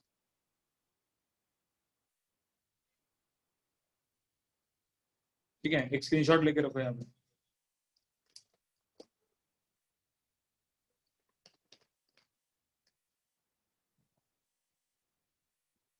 देखो गाइज, मैं आपको बता रहा हूँ, अभी मैकेनिक्स खत्म हो रहा है, heat and thermodynamics and waves ये मैं पढ़ाने वाला हूँ नेक्स्ट टॉपिक, इसमें भी आपको बहुत मजा आएगा। Heat and thermodynamics and waves हाथ के टॉपिक्स होते हैं, उसके हर एक क्वेश्चन एचसी वर्मा के सॉल्व हो जाने चाहिए, ठीक है। Heat and thermodynamics and waves, ठीक है। मैं डायरेक्टली इलेक्ट्रोडायनामिक्स में नहीं जा रहा हूँ, क्योंकि इलेक्ट्रोडायनामिक्स के लिए मैं आपको भी ब्रेक दूंगा, ठीक है। अपना 10 दिन का ब्रेक रहेगा, उसमें आपको इलेक्ट्रोडायनामिक्स के पूरे वीडियोस मेरे यूट्यूब वाले देखने हैं, या अपने जो क्लास में कराए थे, मैं मैग्नेटिज्म एंड ईएमआई को भी अपलोड कर देता हूँ, पूरे के पूरे वीडियोस देखने हैं। उसी के बाद मैं आपका इलेक्ट्रोडायनामिक्स लूंगा, क्योंकि इलेक्ट्रोडायनामिक्स बहुत इंपॉर्टेंट है। मॉडर्न फिजिक्स बकवास है। मॉडर्न फिजिक्स जब मैं वापस पढ़ाऊंगा यहाँ पे, मॉडर्न फिजिक्स देखो, modern physics, heat and thermodynamics and waves, इसका हर एक क्वेश्चन तो आपका आना ही चाहिए, ठीक है। ये मतलब कैसा होता है कि ये मतलब केमिस्ट्री टाइप होता है, ठीक है, अपने को आना ही चाहिए वो चीज, ठीक है। अपन ने मैकेनिक्स को इतना टाइम क्यों दिया, क्योंकि अभी मैकेनिक्स में आपका कॉन्फिडेंस आ गया होगा, थोड़ा बहुत तो कॉन्फिडेंस आया होगा, ठीक है। तो ये जो बेसिकली कॉन्फिडेंस है, अब वो कॉन्फिडेंस से पता है आपको, आप केमिस्ट्री भी पढ़ना चालू करोगे ना खुद से, या इवन आप अभी आगे का फिजिक्स भी पढ़ना चालू करोगे ना, आपको आराम से आ जाएगा, आराम से आ जाएगा। क्यों, क्योंकि मैकेनिक्स जनरली कहीं पे भी मैकेनिक्स ऐसा रिवाइज नहीं किया जाता, अपन ने किया है, ठीक है। तो भाई थोड़ा सा अभी प्रैक्टिस कर लो, रोटेशनल मोशन थोड़ा सा कर लो। रोटेशनल मोशन नीट के लिए डरने की जरूरत नहीं है भाई, नीट एंड जेई मेन के लोअर लेवल के लिए बिल्कुल डरने की जरूरत नहीं है, इतना आता ही नहीं है रोटेशन। जो लोग जेई एडवांस के लिए प्रिपेयर कर रहे हैं उनके लिए रोटेशन वापस एक हफ्ता आपको पढ़ना है, ठीक है।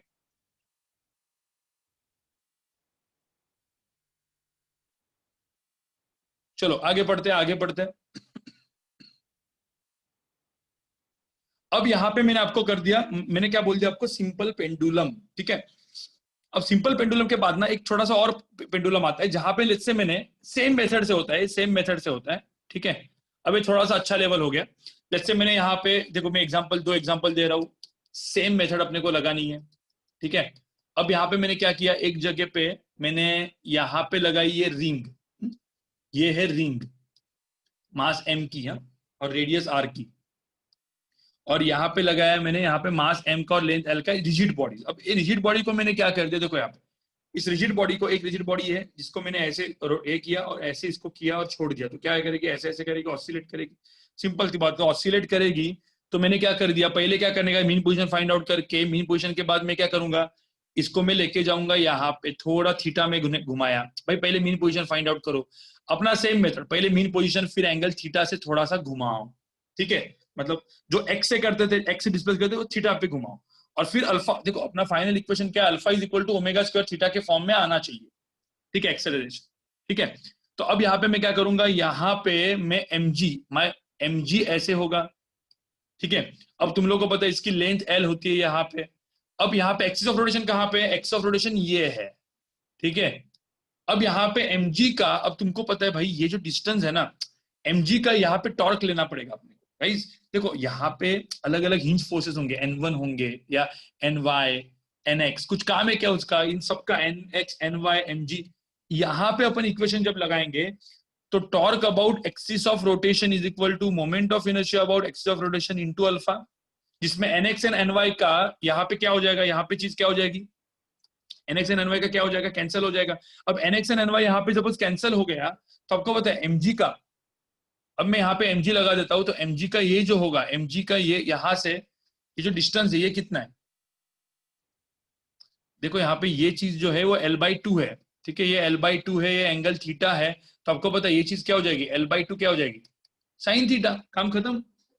तो भाई यहाँ पे जो टॉर्क आ जाएगा, यहाँ पे जो टॉर्क आ जाएगा वो क्या हो जाएगा, mg इंटू क्या हो जाएगा, l/2 sine theta is equal to moment of inertia of rod क्या होता है, ml²/3, याद करो जरा, ml²/3 होता है, एंड से इंटू अल्फा कर दिया, l और l कैंसिल हो गया। when sin theta is approximately equal to theta, curve theta is very small, तो theta very small कर दिया, mm कट, ठीक है। तो अल्फा की यहाँ पे वैल्यू क्या है, 3g divide by 2l into theta, बस ये चीज जो हो गई इसको हम लोग क्या बोलेंगे, ओमेगा स्क्वायर बोलेंगे, काम खत्म हो गया तुम्हारा। अब यही देखो इसके वेरियस क्वेश्चन कैसे आ सकते हैं, जब मैंने यहाँ से एक्स ऑफ रोटेशन लिया है ना, अब एक्स ऑफ रोटेशन सपोज यहाँ से और ऐसे ऐसे करना है, यहाँ से ऐसे ऐसे कर, कुछ भी हो सकता है गाइस, ठीक है। अब एग्जाम्पल 2 देखो, अब एग्जाम्पल 2 में यहाँ पे रिंग ऐसे लगाई हुई है मैंने, ये रिंग ऐसे लगाई हुई मैंने, अब इस रिंग को क्या कर दिया, थोड़ा सा ऐसे कर दो, थोड़ा एंगल, देखो यहाँ पे गाइस ध्यान में रखना, ये सपोज सेंटर यहाँ पे चला गया, ये सेंटर पहले यहाँ पे था, आर रेडियस का सेंटर था, ये रेडियस थोड़ा सा ऐसे करके शिफ्ट कर दिया मैंने, ठीक है। ध्यान में रखना, थोड़ा सा रिंग को ऐसे कर दिया और छोड़ दिया, तो ऐसे ऐसे ऐसे ऐसे होती रहेगी। अब यही ये आर है, ये एंगल बेसिकली थीटा से है, तो सिंपल सी बात है, यहाँ पे फोर्स कौन सा है, mg है। भाई गाइस सेम चीज आ जाएगी यार, mg का ये एक्सिस ऑफ रोटेशन हो गया, ठीक है, mg है, r है, तो ये चीज क्या हो जाएगी, r क्या हो जाएगी, साइन थीटा। तो बस टॉर्क इक्वेशन यहाँ पे लगा दो, यहाँ पे क्या हो जाएगा, mgr sine theta is equal to x of rotation क्या हो जाएगा, mr² प्लस mr², तो यहाँ पे क्या आ जाएगा, 2mr²। अब यहाँ पे रिंग लो, रिंग के जगह डिस्क लो, स्फीयर लो, जो भी लो, ठीक है, r कैंसल, थीटा स्मॉल, तो अल्फा की वैल्यू क्या आ जाएगी यहाँ पे, g/2r इंटू थीटा हो जाएगा, और ये जो चीज हो जाएगी मेरी ओमेगा स्क्वायर। कोई दिक्कत है,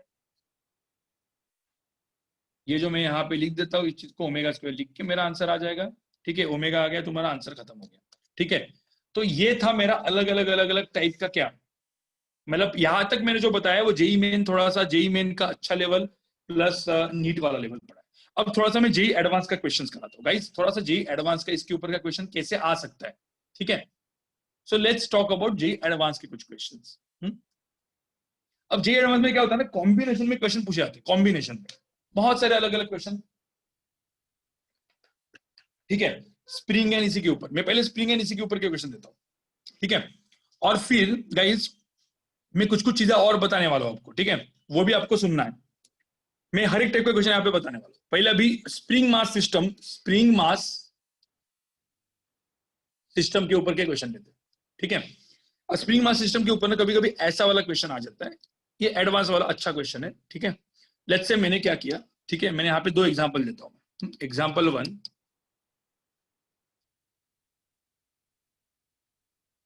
हाँ मतलब वही जे एडवांस प्लस वाला टाइप्स का हो गया। पहले मैं एक बेसिक एग्जांपल देता हूँ इसमें, ठीक है।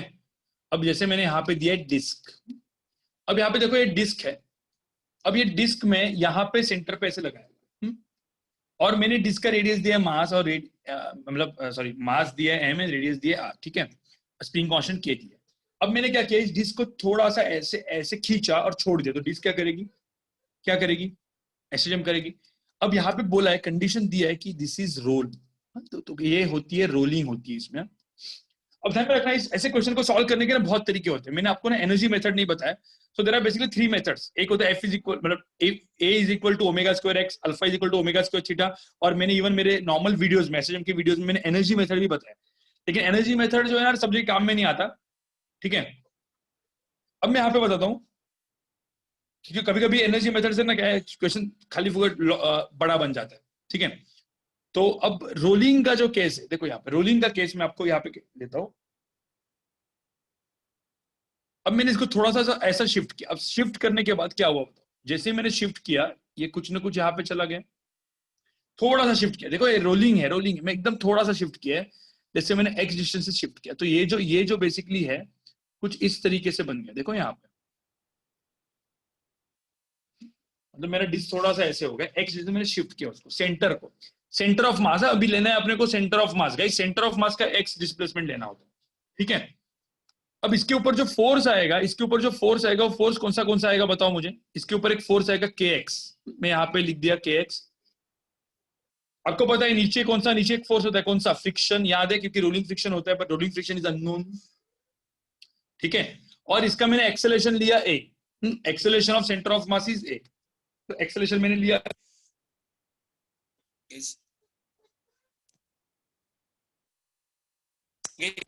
एक मिनट रुको, एक ये वाला कॉल आया था किसी का। एक्सेलरेशन मैंने मान लिया ए। आपको पता है इस क्वेश्चन को सॉल्व करने का ए इज इक्वल टू, देखो a is equal to omega square x method से भी कर सकते हैं। आपको पता है a is equal to omega square x से करने के लिए आपको क्या क्या करना पड़ेगा, आपको हर एक चीज लिखनी पड़ेगी, मतलब आपको पता है 3 इक्वेशन को सॉल्व करना पड़ेगा, मतलब कौन से इक्वेशन मैं आपको लिख के बताता हूँ, चाहिए तो मैं लिखूंगा पहले equation k x minus f is equal to mass into acceleration, मेरा इक्वेशन आ गया f is equal to m a वाला। तो मुझे ना ये गाइस जे एडवांस वर्जन है, ठीक है। तो बाकी नीट और वो वाले सिर्फ 10 मिनट सुनो, क्योंकि उसके बाद मेरा मेन काम बचा है, मेरा मेन मतलब काइनेमेटिक्स वाला पार्ट बचा है मेरा, ठीक है, फेजर मेथड वगैरह। तो पहले ये सुन लो, ठीक है। K x minus f is equal to m a equation number 1 लिया, मैं इक्वेशन को सॉल्व नहीं करूंगा, मैंने लेट्स से ये मेरा f is equal to m a वाला इक्वेशन था। फिर मैं यहाँ पे सेकंड इक्वेशन लिखूंगा torque is equal to I alpha वाला, कहाँ पे लगाना है अपने को, टॉर्क, चलो टॉर्क लगा दे सेंटर ऑफ मास पे, तो क्या करूंगा मैं, f into r is equal to क्या हो जाएगा, डिस्क के, तो डिस्क के मतलब क्या, m r square by 2 into क्या हो जाएगा, अल्फा, आई अल्फा, ठीक है। तो टॉर्क सेंटर ऑफ मास पे भी लगा दिया मैंने, ठीक है, ये इक्वेशन मैंने लगा दिया। और इसके बाद सपोज ये मेरा अल्फा है, अब ये रोल कर रहा है, तो ए इज इक्वल टू क्या हो जाएगा, आर अल्फा। आपको पता है ये 3 इक्वेशंस को सॉल्व करो और a is equal to omega square x में लिख के आओ, तुम्हारा आंसर खत्म, तुम्हारा आंसर आ जाएगा, ठीक है। तो ये तीनों से आप कर सकते हैं, लेकिन 3 इक्वेशन सॉल्व करने थोड़ा सा टाइम तो लगेगा ही लगेगा। क्यों करना है यार, डायरेक्ट मेथड बताता हूं मैं आपको, डायरेक्ट मेथड, ऐसे क्वेश्चन को सॉल्व करने की डायरेक्ट मेथड होती है, ठीक है। डायरेक्ट मेथड क्या होती है पता है, दिमाग ज्यादा लगाना नहीं, डायरेक्टली टॉर्क अबाउट क्या लेना है, इंस्टेंट, राइट मिलोनी, इंस्टेंटेनियस एक्सिस ऑफ रोटेशन, भाई डायरेक्ट टॉर्क इक्वेशन लगाओ। और मैं एक चीज यहाँ पे ये ड्रॉ करता हूँ, ये ड्रॉइंग थोड़ा ध्यान से सुनो, ठीक है। पहले पॉइंट यहाँ पे था, ये पॉइंट जा रहा है यहाँ पे, ठीक है। चाहिए तो मैं यहाँ पे देखो, यहाँ पे मैं अलग इसमें लिखता हूं। अब ये जो चीज है देखो, ये हो गया आर, ये हो गया आर, जो थोड़ा सा मैंने ऐसे ऐसे कर दिया, तो ये एंगल कितना हो गया, यहाँ पे जो एंगल हो गया, ये एंगल कितना हुआ, थीटा, ठीक है। तो अब यहाँ पे एक सिंपल सी बात मैं आपको बताता हूं, लेट्स से मैं टॉर्क लेता हूं about instantaneous axis of rotation is equal to moment of inertia about instantaneous axis of rotation, क्योंकि लग सकती है ना। तो यहाँ पे टॉर्क अबाउट क्या रहेगा, यहाँ पे टॉर्क क्या रहेगा, सिर्फ फ्रिक्शन का टॉर्क तो रहेगा नहीं, सिर्फ के एक्स फोर्स का टॉर्क रहेगा। और जिसको ये जो चीज समझ में नहीं आ रही है ना, बाद में देख लो, रिकॉर्डिंग में देख लो, तो के एक्स इंटू क्या आ जाएगा, आर आ जाएगा, टॉर्क मेरा स्प्रिंग फोर्स का, क्योंकि फ्रिक्शन का टॉर्क, देखो ये मेरा एक्सिस ऑफ रोटेशन है, ये मेरा एक्सिस ऑफ रोटेशन है, तो टॉर्क अबाउट दिस पॉइंट क्या हो जाएगा, k x into r. Moment of inertia क्या हो जाएगा, moment of inertia about this axis क्या हो जाएगा, m r square by 2 plus m r square by 2 plus m r square, याद है ना, एम आर स्क्वायर बाई 2 ये होता है plus m r square, parallel axis theorem लगा दो, तो 3/2 एम आर स्क्वायर हो गया, ठीक है, इंटू अल्फा कर दिया मैंने। अब यहाँ पे जब इंटू अल्फा कर दिया, alpha in terms of theta चाहिए मुझे। अब सिंपल बात है यार, यहाँ पे आर और आर कैंसिल हो गया, ठीक है।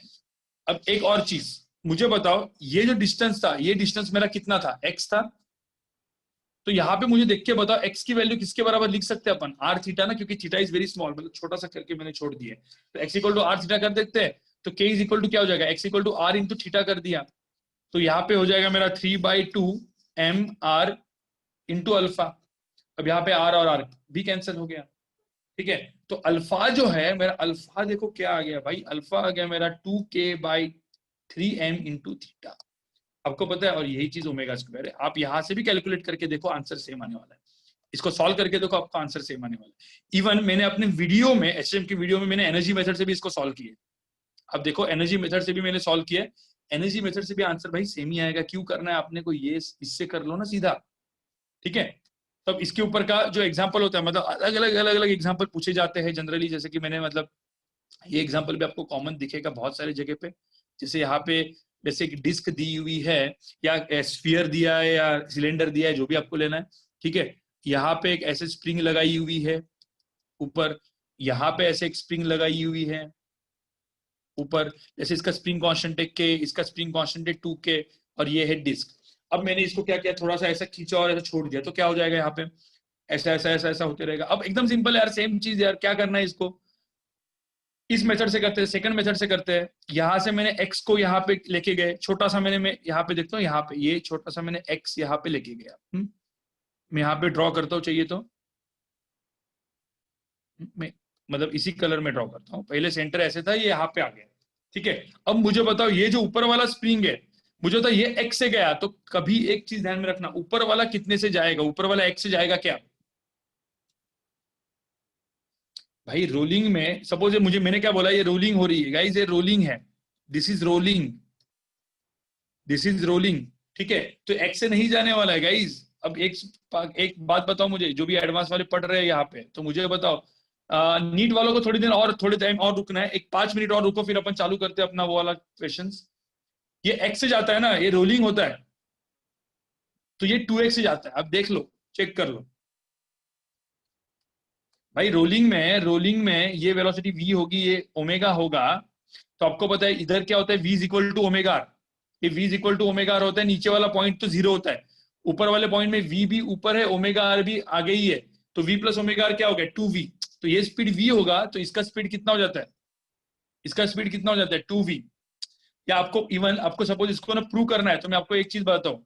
जैसे ये वाला पॉइंट, सेंटर वाला पॉइंट, ये रेडियस r है बराबर, ये वाला पॉइंट x डिस्टेंस से आगे गया, तो इसलिए कवर डिस्टेंस कितना कवर किया, थीटा। तो मुझे बताओ ये वाला पॉइंट कितना डिस्टेंस से आगे जाएगा, ये सपोज 2r है, तो ये कितना जाएगा 2x ना। नहीं समझ में आया, ठीक है। ये x से गया सेंटर ऑफ मास, तो ये कितने जाएगा 2x से जाएगा। वो डिपेंड करता है कहां पे, मैंने अभी टॉप मोस्ट पॉइंट पे लगाया, कभी कभी क्वेश्चन में अभी ऐसे भी आ सकता है, कोई दूसरे पॉइंट पे भी लगा सकता है, ठीक है। बस आपको ये चीज समझनी है। तो मैं यहाँ पे लिख देता हूं, ये x से गया, तो ये जो डिस्टेंस है ये कितने से जाएगा 2x है। और सिंपल सी बात है, तो ये जो मेरा बेसिकली, ये जो मेरा वो था, क्योंकि बेसिकली सिंपल बात है, ये मेरा रेडियस है r, ये r r r, और ये एंगल थीटा हो जाएगा, ठीक है। तो सिंपल सी बात है, x is equal to r theta कर लो, यहाँ पे x equal to r theta अपने को लिखा हुआ है।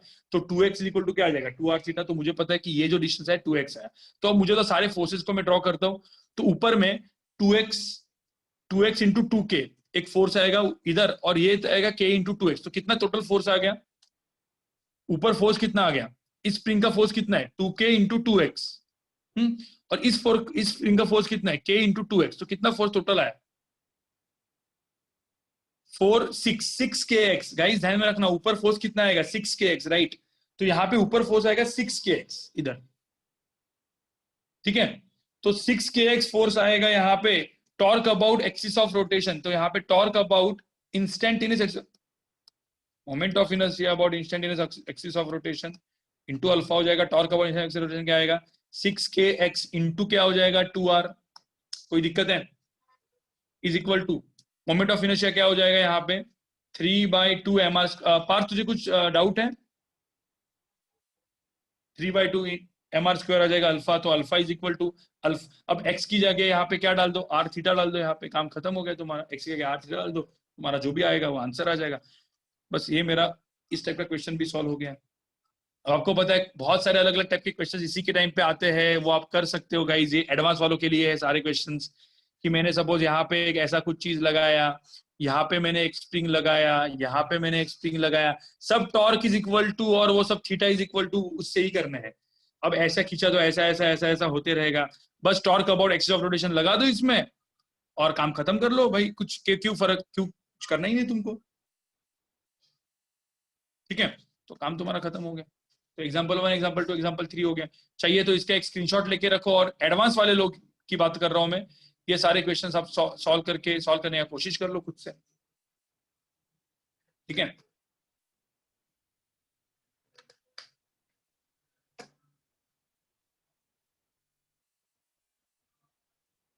ठीक है, अब सुनो सब लोग, अब सब लोग सुनो, ये नीट वाले हो या कोई भी हो, एक चीज आपको सबको सुनना है यहाँ पे, ठीक है। अब यहाँ पे ना 2-3 टाइप के,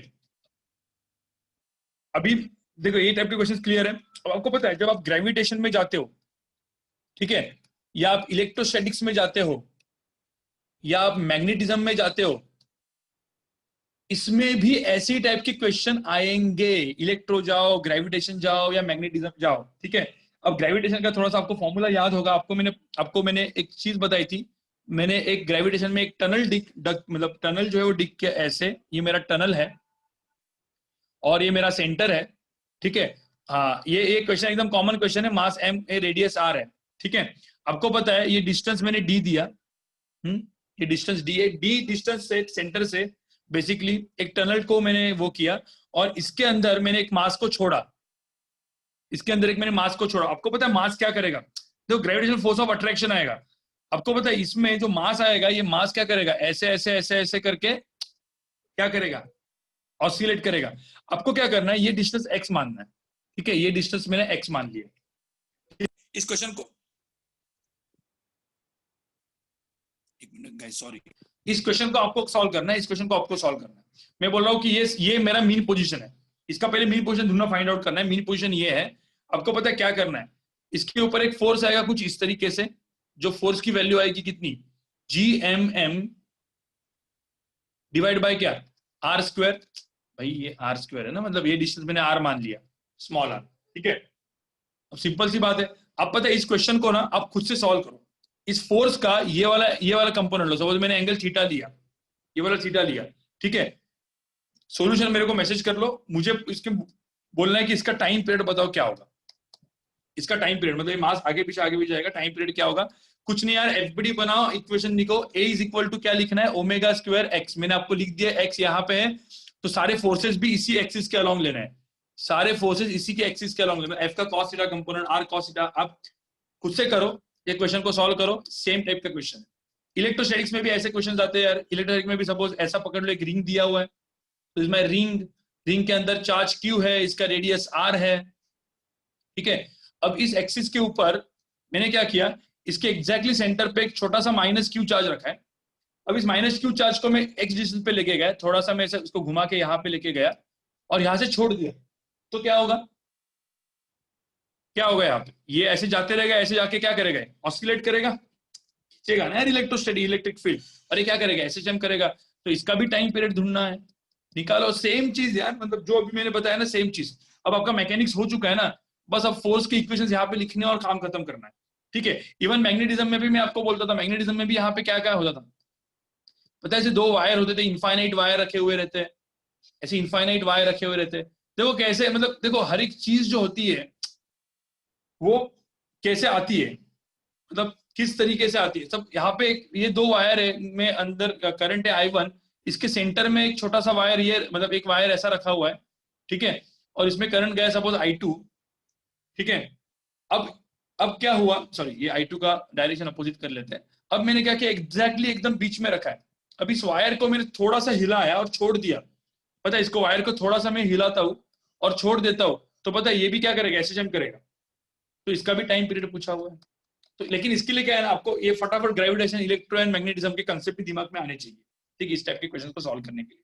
इवन फ्लूइड मैकेनिक्स में भी आता है क्वेश्चन, फ्लूइड मैकेनिक्स में भी ऐसे क्वेश्चन आते हैं कि भाई यहाँ पे फ्लूइड मैकेनिक्स में बायस फोर्स तो होता ही है, एक ब्लॉक एक ब्लॉक पहले क्या है, ऐसे इक्विलिब्रियम में है, ठीक है ऐसे, अब इस ब्लॉक को थोड़ा सा मैंने एक्स डिस्टेंस से, देखो ना, अब देखो ना, मतलब ऐसा है, थोड़ा सा एक्स डिस्टेंस से पुश किया और छोड़ दिया तो क्या करेगा, ऐसे जैम करेगा, तो इसका भी टाइम पीरियड निकालना होता है। तो ऐसे टाइप के क्वेश्चंस हर एक जगह पे, इवन ट्यूब में ऐसा लिक्विड होते हैं, ऐसा करके ऐसा कर लो, तो ये सारे क्वेश्चन जो है ना, अभी आपके पास डीसी पांडे वगैरह तो है ही, ठीक है, ये सारे डीसी पांडे से आपके क्वेश्चंस आपके सॉल्व हो जाएंगे। तो ये मैंने आपको ना अलग अलग वैरायटीज ऑफ क्वेश्चंस बताए, आपको चाहिए तो इसका स्क्रीनशॉट लेके रखो चलो, या फिर आप अलग अलग चैप्टर्स में जब जाओगे तो एसएचएम बेस्ड क्वेश्चंस होते जाएंगे, मॉडल्स में भी मैंने दिए हुए, राइट। कोई दिक्कत है इसमें? मैं आगे बढ़ता हूँ, ये सारे क्वेश्चन आपका होमवर्क है गाइस, ये आपका काम है, जाके देख लो, पहले खुद से सॉल्व करो, उसके बाद सॉल्यूशन तो आपके सामने रहेगा ही रहेगा, उसके बाद सॉल्यूशन देख लो कि सही है कि नहीं है। तो ये हो गया मेरा एसएचएम का अलग अलग टाइप के क्वेश्चंस, राइट। अब हम जाते हैं एसएचएम का काइनेमेटिक्स। गाइस ध्यान में रखना, ये लास्ट का पार्ट है, एसएचएम काइनेमेटिक्स, ये सबके लिए, ठीक है। एसएचएम का काइनेमेटिक्स पार्ट, ये जो अपन ने पढ़ा ऊपर वाला न्यूटन लॉज ऑफ मोशन, मतलब एफबीडी वाला पार्ट, ठीक है। अब यहाँ पे हम देखते हैं एसएचएम का काइनेमेटिक्स पार्ट। गाइस एसएचएम का काइनेमेटिक्स पार्ट भी बहुत इजी होता है, चाहे दिमाग लगाने की जरूरत नहीं होती। क्या होता है ध्यान से सुनो, ठीक है। एसएचएम के काइनेमेटिक्स पार्ट में पहली बात, कुछ चीजें आपको मैं दिमाग में, मतलब आपको सबको पता ही होती है, ठीक है। जैसे मैंने यहाँ पे लिख दिया, मैंने मुझे पता है कि जब हम लोग काइनेमेटिक्स के ग्राफ ड्रॉ करते थे तो काइनेमेटिक्स के ग्राफ के अंदर 3 ही टर्म होते थे, x, velocity and acceleration and time, sorry 4 term, ठीक है। मतलब ये सारे जो टर्म्स है with respect to time t measure किया जाता है, राइट। अब मुझे बताओ, किसी ने बोला इसके कितने इक्वेशंस बन सकते, कितने इक्वेशंस पॉसिबल है, x v v a t, मतलब दो दो, मतलब कोई भी दो लेंगे तो मैंने आपको बोला था कितने ग्राफ पॉसिबल होते हैं, x t, v t, a t, x versus t, v versus t, a versus t, फिर इसके बाद v versus x, a versus x and a versus v. भाई इतने इतने इक्वेशंस पॉसिबल होते हैं, इतने इक्वेशंस पॉसिबल होते हैं, राइट, 4c2, राइट, गुड। तो अब यहाँ पे मुझे एक बात बताओ, सिंपल सी बात है, इतने कॉम्बिनेशंस पॉसिबल है, इतने सारे इक्वेशंस मुझे निकालने, काम खत्म। मेरे पास सबसे इंपॉर्टेंट, मुझे सबसे जो पहला वाला इक्वेशन दिया हुआ है वो कौन सा है, ए इज इक्वल टू कौन सा दिया है, minus omega square x. A is equal to SHM के लिए a is equal to minus omega square x equation दिया है। तो मुझे ना ए वर्सेस एक्स का इक्वेशन ऑलरेडी पता है, देखो आपको पता है, मतलब अलग अलग जगह पे अलग अलग इसको सॉल्व किया जाएगा। मैंने मतलब मैं सॉल्व करके मैंने दिखाऊंगा नहीं, मैं आपको पता है इसको डीवी बाई डी टी की भी लिख सकते। अब इसको मैं, आपको पता है मुझे ax से, थोड़ा सा आपको पता ही होगा भाई, मुझे ये तीन ही इक्वेशन को यूज करना होता है, v is equal to d x by d t, a is equal to d v by d t, और a is equal to v d v by d x. आपको पता है मुझे ax से vx इक्वेशन मिल सकता है क्या, हाउ टू फाइंड ax से vx इक्वेशन, मैं अलग अलग मेथड बता रहा हूँ आपको। ax से vx कैसे मिलते हैं, आपको पता है ax से vx मिलने के लिए a को क्या डाल दो, v dv बाई क्या डाल दो, dx डाल दो, इंटीग्रेशन कर लो, आपका a v in terms of x आ जाएगा डायरेक्ट, ax से vx भी डायरेक्टली मिल सकता है। बहुत सारी चीजें हैं, ठीक है। आपको पता है, मुझे बताओ, मुझे ax से, देखो ax से ये ax से डायरेक्टली ये यूज कर लिया। अब इसमें मैंने पहले क्या कर लिया, देखो यहाँ पे मैंने एक की जगह dv बाई dt यूज कर लिया, इससे मुझे कुछ नहीं मिलने वाला है। तो v को मैं क्या डाल दूंगा, v को मैं क्या डाल दूंगा, dx बाई dt। तो आपको पता है ये डबल डेरिवेटिव है, तो मैं यहाँ पे क्या कर दूंगा, d square x by d t square is equal to क्या करूंगा, माइनस ओमेगा स्क्वायर एक्स। इसको डबल इंटीग्रेट करो, एक बार इंटीग्रेट करो फिर वापस दूसरी बार इंटीग्रेट करो, ठीक है। तो आपको पता है इसको ऐसे डबल इंटीग्रेट करेंगे ना तो एक सोल्यूशन आता है, मैं वो सोल्यूशन डायरेक्टली दिखता हूँ, ठीक है, डिफरेंशियल फॉर्म मिल गया, राइट। तो इसको ना डायरेक्टली आप इसको सॉल्व करोगे तो ना आपको एक इक्वेशन आएगा। आपको पता है सबको इक्वेशन क्या होता है, वो मेरा इक्वेशन आता है x is equal to a sine omega t plus 5, ठीक है। ध्यान में रखना ये मेरा इक्वेशन, ये इसका सॉल्यूशन है। और आपको मैंने बताया था सॉल्यूशन प्रूव करने के लिए आपको क्या करना पड़ेगा। अब इसको मुझे तो x वर्सेस t का इक्वेशन मिला, x in terms of t मिला, तो मुझे तो v कैसे मिलेगा, what is, how to find v क्या होता है, dx बाय dt। अब ये इसका डिफरेंशिएशन करेंगे तो क्या आएगा, a omega cos of omega t plus 5 कोई दिक्कत है इसमें, कुछ नहीं। ये सब देखो यार, ये सब अपन ने पढ़ा हुआ है, मैं जब बता रहा हूँ, इसका और एक बार डिफरेंशिएट करो, और एक बार डिफरेंशिएट करेंगे तो a इज इक्वल टू क्या आ जाएगा, dv बाई dt। इसको इस इक्वेशन को और एक बार डिफरेंशिएट करो, डीवी बाई डी टी करेंगे तो कॉस का डेरिवेटिव क्या होता है, कॉस का डेरिवेटिव तो माइनस साइन, ओमेगा यहाँ पे आ जाएगा, तो यहाँ पे आ जाएगा minus a omega square sine omega t plus phi. ठीक है, अब मुझे बताओ ये मिल गया x t v t a t, किसी को चेक करना है कि ये इक्वेशन इसको फॉलो करता है क्या, तो फॉलो बिल्कुल कर सकता है। ठीक है, अब यहाँ पे a sine omega t plus phi out को, a sine omega t plus phi out को हम लोग क्या लिख सकते हैं, एक्स लिख सकते हैं। तो ये जो चीज है यही तो मेरा क्या है, यही तो मेरा क्या है, minus omega square x equation है ऑलरेडी। तो basically this equation follows this equation, मतलब ये इसका सोल्यूशन है ऑलरेडी, राइट। इसके बाद अब जो इक्वेशन आया गाइस, ये जो इक्वेशन आए मेरे, ये इक्वेशन जो मेरे आए, अभी आपको ना याद रखना, अब इसको ना आपको याद रखना है। अब मुझे एक बात बताओ,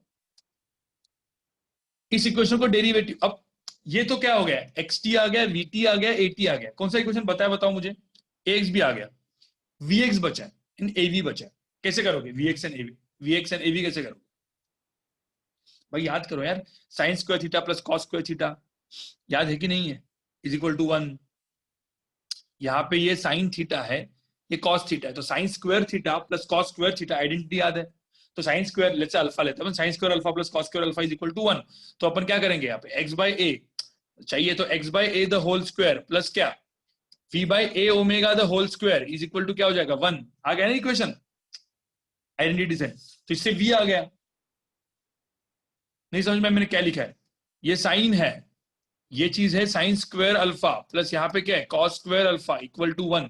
मैं इसको रब करने वाला हूँ, ठीक है। साइन अल्फा की वैल्यू कितनी है, this is alpha, x by a, cos alpha की वैल्यू ये है, ठीक है। इवन सपोज किसी को चाहिए वी और ए में, वी और ए में इक्वेशन चाहिए, वी और ए में कैसे निकालेंगे, वी और ए में इधर साइन अल्फा इधर कॉस अल्फा है, sine alpha is equal to a divide by this and cos alpha is equal to v divide by a omega, खत्म बात। उसको स्क्वायर कर लो तो आ गया। आपको पता है ये कौन से इक्वेशन है, सारे एलिप्स है, ठीक है। मैं डायरेक्टली इक्वेशन लिखता हूं क्योंकि अपने को डायरेक्टली इक्वेशन याद रखने हैं, ठीक है। तो आपको पता है यहाँ से v की वैल्यू क्या आती है, ओमेगा इंटू क्या आती है, रूट ऑफ क्या ए स्क्वायर माइनस एक्स स्क्वायर, याद है कि नहीं है इक्वेशन, प्लस माइनस, ठीक है। और आपको पता है ये चीज इक्वेशन कौन सा है, ये एलिप्स है, ठीक है। तो ये एलिप्स हो गया है। अब मुझे ना सारे इक्वेशंस आ गए, सिर्फ एवी का इक्वेशन मैं लिख नहीं रहा हूं यार, या आपको चाहिए तो मैं लिख देता हूं। ए डिवाइड बाय यहाँ पे देखो ए ओमेगा स्क्वायर का स्क्वायर प्लस यहाँ पे v divide by a omega का स्क्वायर इज इक्वल टू 1, ये हो जाएगा एलिप्स का इक्वेशन, ठीक है। मतलब किसका, ये नॉर्मल नॉर्मल अपना एसएचएम के सारे इक्वेशन मैंने लिख दिए, 6 के 6 इक्वेशन लिख दिए। इसमें सबसे इंपॉर्टेंट बात होती है भाई गाइस, बाद में तुम स्क्रीनशॉट ले लो चाहिए तो, पता है आपको, जब हम लोग जब कोई भी बॉडी एसएचएम करती है, तो मैंने क्या बोला था, यहाँ पे एक मीन पोजीशन होती है, ये होती है मीन पोजीशन, ठीक है। जब बॉडी एसएचएम करती है तो वो करती है extreme position and mean position के ऐसे अंदर, राइट, ऐसे ऐसे, जिसमें इस चीज को हम लोग बोलते थे एम्पलीट्यूड। और कोई भी मास जो होता है, कोई भी मास ऐसे घूमते रहता है, ऐसे ऐसे ऐसे ऐसे घूमते रहता है, ठीक है। अब ये जो मास है जो घूमते रहता है, जिसमें आपने एक चीज बोला, किसी ने बोला फाइंड वेलोसिटी मैक्सिमम, इस इक्वेशन को देख के मुझे बताओ find velocity maximum, what is velocity maximum, ये एम्पलीट्यूड ना ए ओमेगा, भाई वेलोसिटी मैक्सिमम की वैल्यू कितनी हो जाएगी, यहाँ पे वेलोसिटी मैक्सिमम की वैल्यू क्या हो जाएगी, ए ओमेगा, भाई क्योंकि कॉस की मैक्सिमम वैल्यू कितनी है, 1 है, 1 या -1, आई मतलब मैं मैग्नीट्यूड लिख रहा हूँ, ये प्लस माइनस ए ओमेगा मतलब डायरेक्शन दिखा रहा है वो इधर या इधर, ठीक है। तो मैं वी मैक्स की वैल्यू कितनी हो जाएगी, ए ओमेगा। मुझे बताओ इसमें वेलोसिटी मैक्सिमम होने के लिए एक्स की वैल्यू कितनी होनी पड़ेगी, इस इक्वेशन को देखो, एक्स की वेलोसिटी मैक्सिमम होने के लिए एक्स की वैल्यू कितनी होनी पड़ेगी, एक्स की वैल्यू 0 होनी पड़ेगी गाइस। तो एक्स की वैल्यू 0 मतलब ए ओमेगा। मुझे पता है एक्स की वैल्यू 0 कहाँ पे होती है, मीन पोजीशन पे। तो मीन पोजीशन पे वेलोसिटी क्या होती है, मैक्सिमम, ठीक है। तो आपको आप ये इमेजिन भी कर सकते हो, और एक स्प्रिंग है, एक स्प्रिंग को लगा है, मास जा रहा है, घूम रहा है, तो आपको होता है ना एक्सट्रीम पोजीशन पे वेलोसिटी क्या हो जाती है, मिनिमम मतलब 0 होती है, नॉर्मली रखा है तो 0 हो जाती है, वेलोसिटी यहाँ पे रुक जाता है, ठीक है। देखो ना यहाँ पे जब x की वैल्यू में a डाल दूंगा, x की वैल्यू यहाँ पे a डाल दूंगा, तो x की वैल्यू यहाँ पे a डालेंगे तो वेलोसिटी की वैल्यू क्या हो जाएगी, 0। तो यहाँ पे आप देखोगे यहाँ पे वेलोसिटी की वैल्यू 0 होती है, यहाँ पे वेलोसिटी मिनी पे मैक्सिमम होता है, यहाँ पे वेलोसिटी 0 होता है। आपको पता ही है क्योंकि एसएचएम है ना, एक्सट्रीम पे वेलोसिटी 0 होने वाली है। तो मैं यहाँ पे क्या लिखता हूँ, यहाँ पे चीज लिख देता हूं मैं, यहाँ पे काइनेटिक एनर्जी हो जाएगी मेरी मिनिमम, यहाँ पे मेरी काइनेटिक एनर्जी हो जाएगी मेरी मैक्सिमम।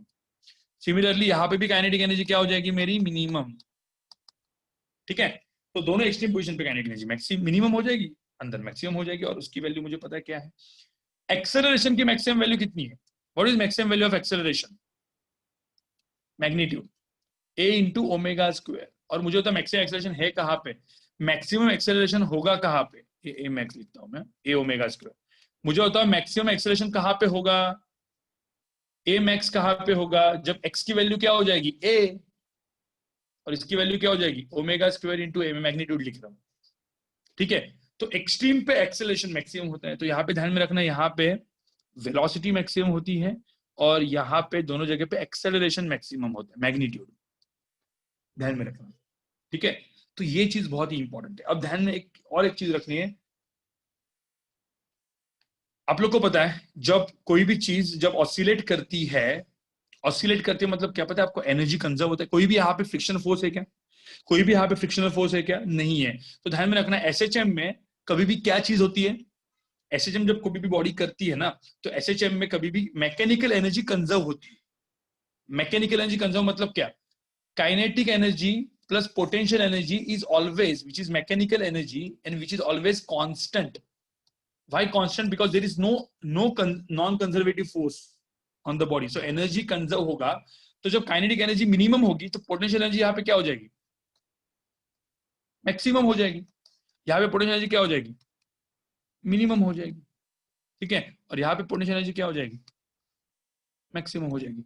तो ये सारे के ऊपर ना क्वेश्चन गाइस बनते हैं। ये जो मैंने पूरा का पूरा यहाँ पे लिखा है ना गाइस, इसके ऊपर डायरेक्टली क्वेश्चन बनते हैं। ठीक है, वेदर वो जेई हो या नीट हो, डायरेक्टली क्वेश्चन इसके ऊपर बनेंगे। अब मैं आपको सबसे इंपॉर्टेंट चीज बताने वाला हूं, जो आपको पता है कि मैंने लेक्चर में पढ़ा है, कि जो ओमेगा होता है, इस ओमेगा को हम लोग बोलते हैं यहाँ पे एंगुलर फ्रीक्वेंसी। और यही ओमेगा कहाँ पे आता है, सर्कुलर मोशन में क्या बन के आता है, एंगुलर वेलोसिटी। तो एंगुलर वेलोसिटी का सिंबल भी ओमेगा है, ये भी सिंबल ओमेगा है, क्यू। ठीक है, आपको पता है, मुझे पता है क्योंकि मैंने पढ़ाया हुआ है ऑलरेडी। लेकिन इसके पहले एक छोटा सा इसका स्क्रीनशॉट ले लो। हाँ, मैं एक छोटा सा एनर्जी का भी इक्वेशन एक्सप्रेशन लिख ही देता हूँ, सॉरी, एक एनर्जी का एक्सप्रेशन लिख देता हूँ। मुझे पता है एनर्जी कितनी होती है, किसी ने बोला कि मतलब मैं यहाँ पे लिख देता हूँ एनर्जी का, फिर आप स्क्रीनशॉट ले लो चाहिए तो। किसी ने बोला कि इसकी एनर्जी कितनी होगी कोई भी डिस्टेंस पे, जैसे ये मीन पोजीशन है, ठीक है, ये इसकी मीन पोजीशन है, मीन पोजीशन पे है, और ये ब्लॉक कुछ मास m यहाँ पे है। आपको पता है, आपको मैं एक बात बताऊं, कोई मास m यहाँ पे जो डिस्टेंस x पे है, ये इसका एम्पलीट्यूड है, ये इसका एम्पलीट्यूड है। मैं आपको एक प्रूव करके दिखाता हूँ। लेट्स से ये ब्लॉक ऐसे ऐसे घूम रहा है, तो जब ये ब्लॉक ना यहाँ पे रहेगा, कहाँ पे, एक्सट्रीम पे, तो एक्सट्रीम पे मुझे बताओ एक्सट्रीम पे इसकी काइनेटिक एनर्जी कितनी रहेगी। यहाँ पे kinetic energy and potential energy आप कैलकुलेट करने गए तो काइनेटिक एनर्जी की वैल्यू कितनी रहेगी, 0। And what is potential energy, potential energy, इसको स्प्रिंग पकड़ लो, स्प्रिंग, तो मुझे होता है स्प्रिंग है तो हाफ इंटू क्या हो जाएगा, के इंटू क्या हो जाएगा, एम्पलीट्यूड कितना है ए, हाफ इंटू के इंटू एक्स स्क्वायर ना, हाफ इंटू के इंटू ए स्क्वायर। और कोई दिक्कत है क्या इसमें, यही तो है।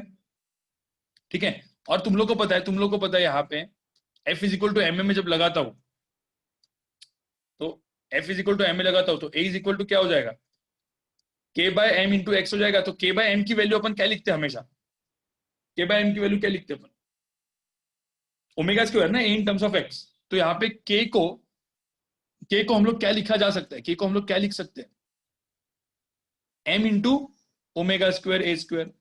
तो यहाँ पे जो मेरी टोटल एनर्जी पकड़ेंगे तो दोनों का kinetic energy plus potential energy दोनों का सम होगा। कोई दिक्कत है क्या, मीन पोजीशन, अभी मीन पोजीशन पे देखते हैं। ठीक है, एक्सट्रीम पे तो हो गया, अब मीन पोजीशन पे देखते हैं। अब मीन पोजीशन पे मुझे होता है एनर्जी क्या होगी बताओ, मीन पोजीशन पे किसकी क्या एनर्जी 0 होगी, पोटेंशियल एनर्जी, यहाँ पे मैं दूसरे कलर में लिखता हूँ चाहिए तो, पोटेंशियल एनर्जी होगी 0, और काइनेटिक एनर्जी क्या हो जाएगी, हाफ इंटू क्या, m into v max square. तो मुझे बताओ यहाँ पे जो काइनेटिक एनर्जी हो जाएगी, काइनेटिक एनर्जी यहाँ पे अपन लिखेंगे तो यहाँ पे half into m into v max की वैल्यू कितनी लिखी थी अपन ने भाई, वी मैक्स की वैल्यू a इंटू ओमेगा लिखी थी। वी मैक्स क्या होता है, a इंटू ओमेगा होता है, तो इसको a इंटू ओमेगा कर लो, यहाँ पे वी मैक्स को a स्क्वायर मतलब ए इंटू ओमेगा करेंगे तो ओमेगा स्क्वायर ए स्क्वायर आ जाएगा। देखो सेम ही आया ना यार, ये भी सेम ये भी सेम।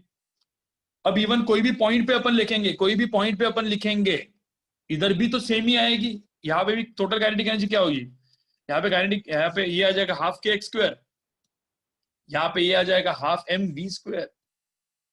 ये हो जाएगी मेरी टोटल एनर्जी, ये हो जाएगी टोटल एनर्जी। और वो किसके बराबर होगी, ये टोटल एनर्जी किसके बराबर होगी, इसके बराबर होगी। पता है आपको, इसको आपको इवन सॉल्व करना है तो कैसे सॉल्व करोगे, हाफ के एक्स स्क्वायर लिख दो, हाफ एम वी स्क्वायर। अब वी की जगह आपको पता है ना, वी स्क्वायर, वी का एक फॉर्मूला अपना दिया था, याद है ना ये चीज, स्क्वायर कर लो इसको, डायरेक्टली सब कुछ कट हो जाएगा। देखो यहाँ पे इसको स्क्वायर कर लो, इसमें डाल दो, ये जो फॉर्मूला है इसको इसमें डाल दो, वी स्क्वायर को, तो यहाँ पे क्या आ जाएगा, हाफ एम ओमेगा स्क्वायर ए स्क्वायर माइनस एक्स स्क्वायर।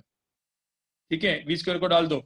आपको पता है यहाँ पे अब के जगह अपन क्या डालते हैं, के जगह क्या डालते हैं यहाँ पे, एम इंटू क्या डालते हैं, ओमेगा स्क्वायर डाल दो। सब कुछ एक्स स्क्वायर वाला टर्म कैंसिल हो जाता है और इसमें क्या बचता है, फाइनली इसमें क्या बचेगा, हाफ एम ओमेगा स्क्वायर ए स्क्वायर। तो ध्यान में रखना ना, दिख रहा है ना अपने को, यहाँ पे काइनेटिक थोड़ी एनर्जी क्या हो रही है, कंजर्व हो रही है, काम खत्म।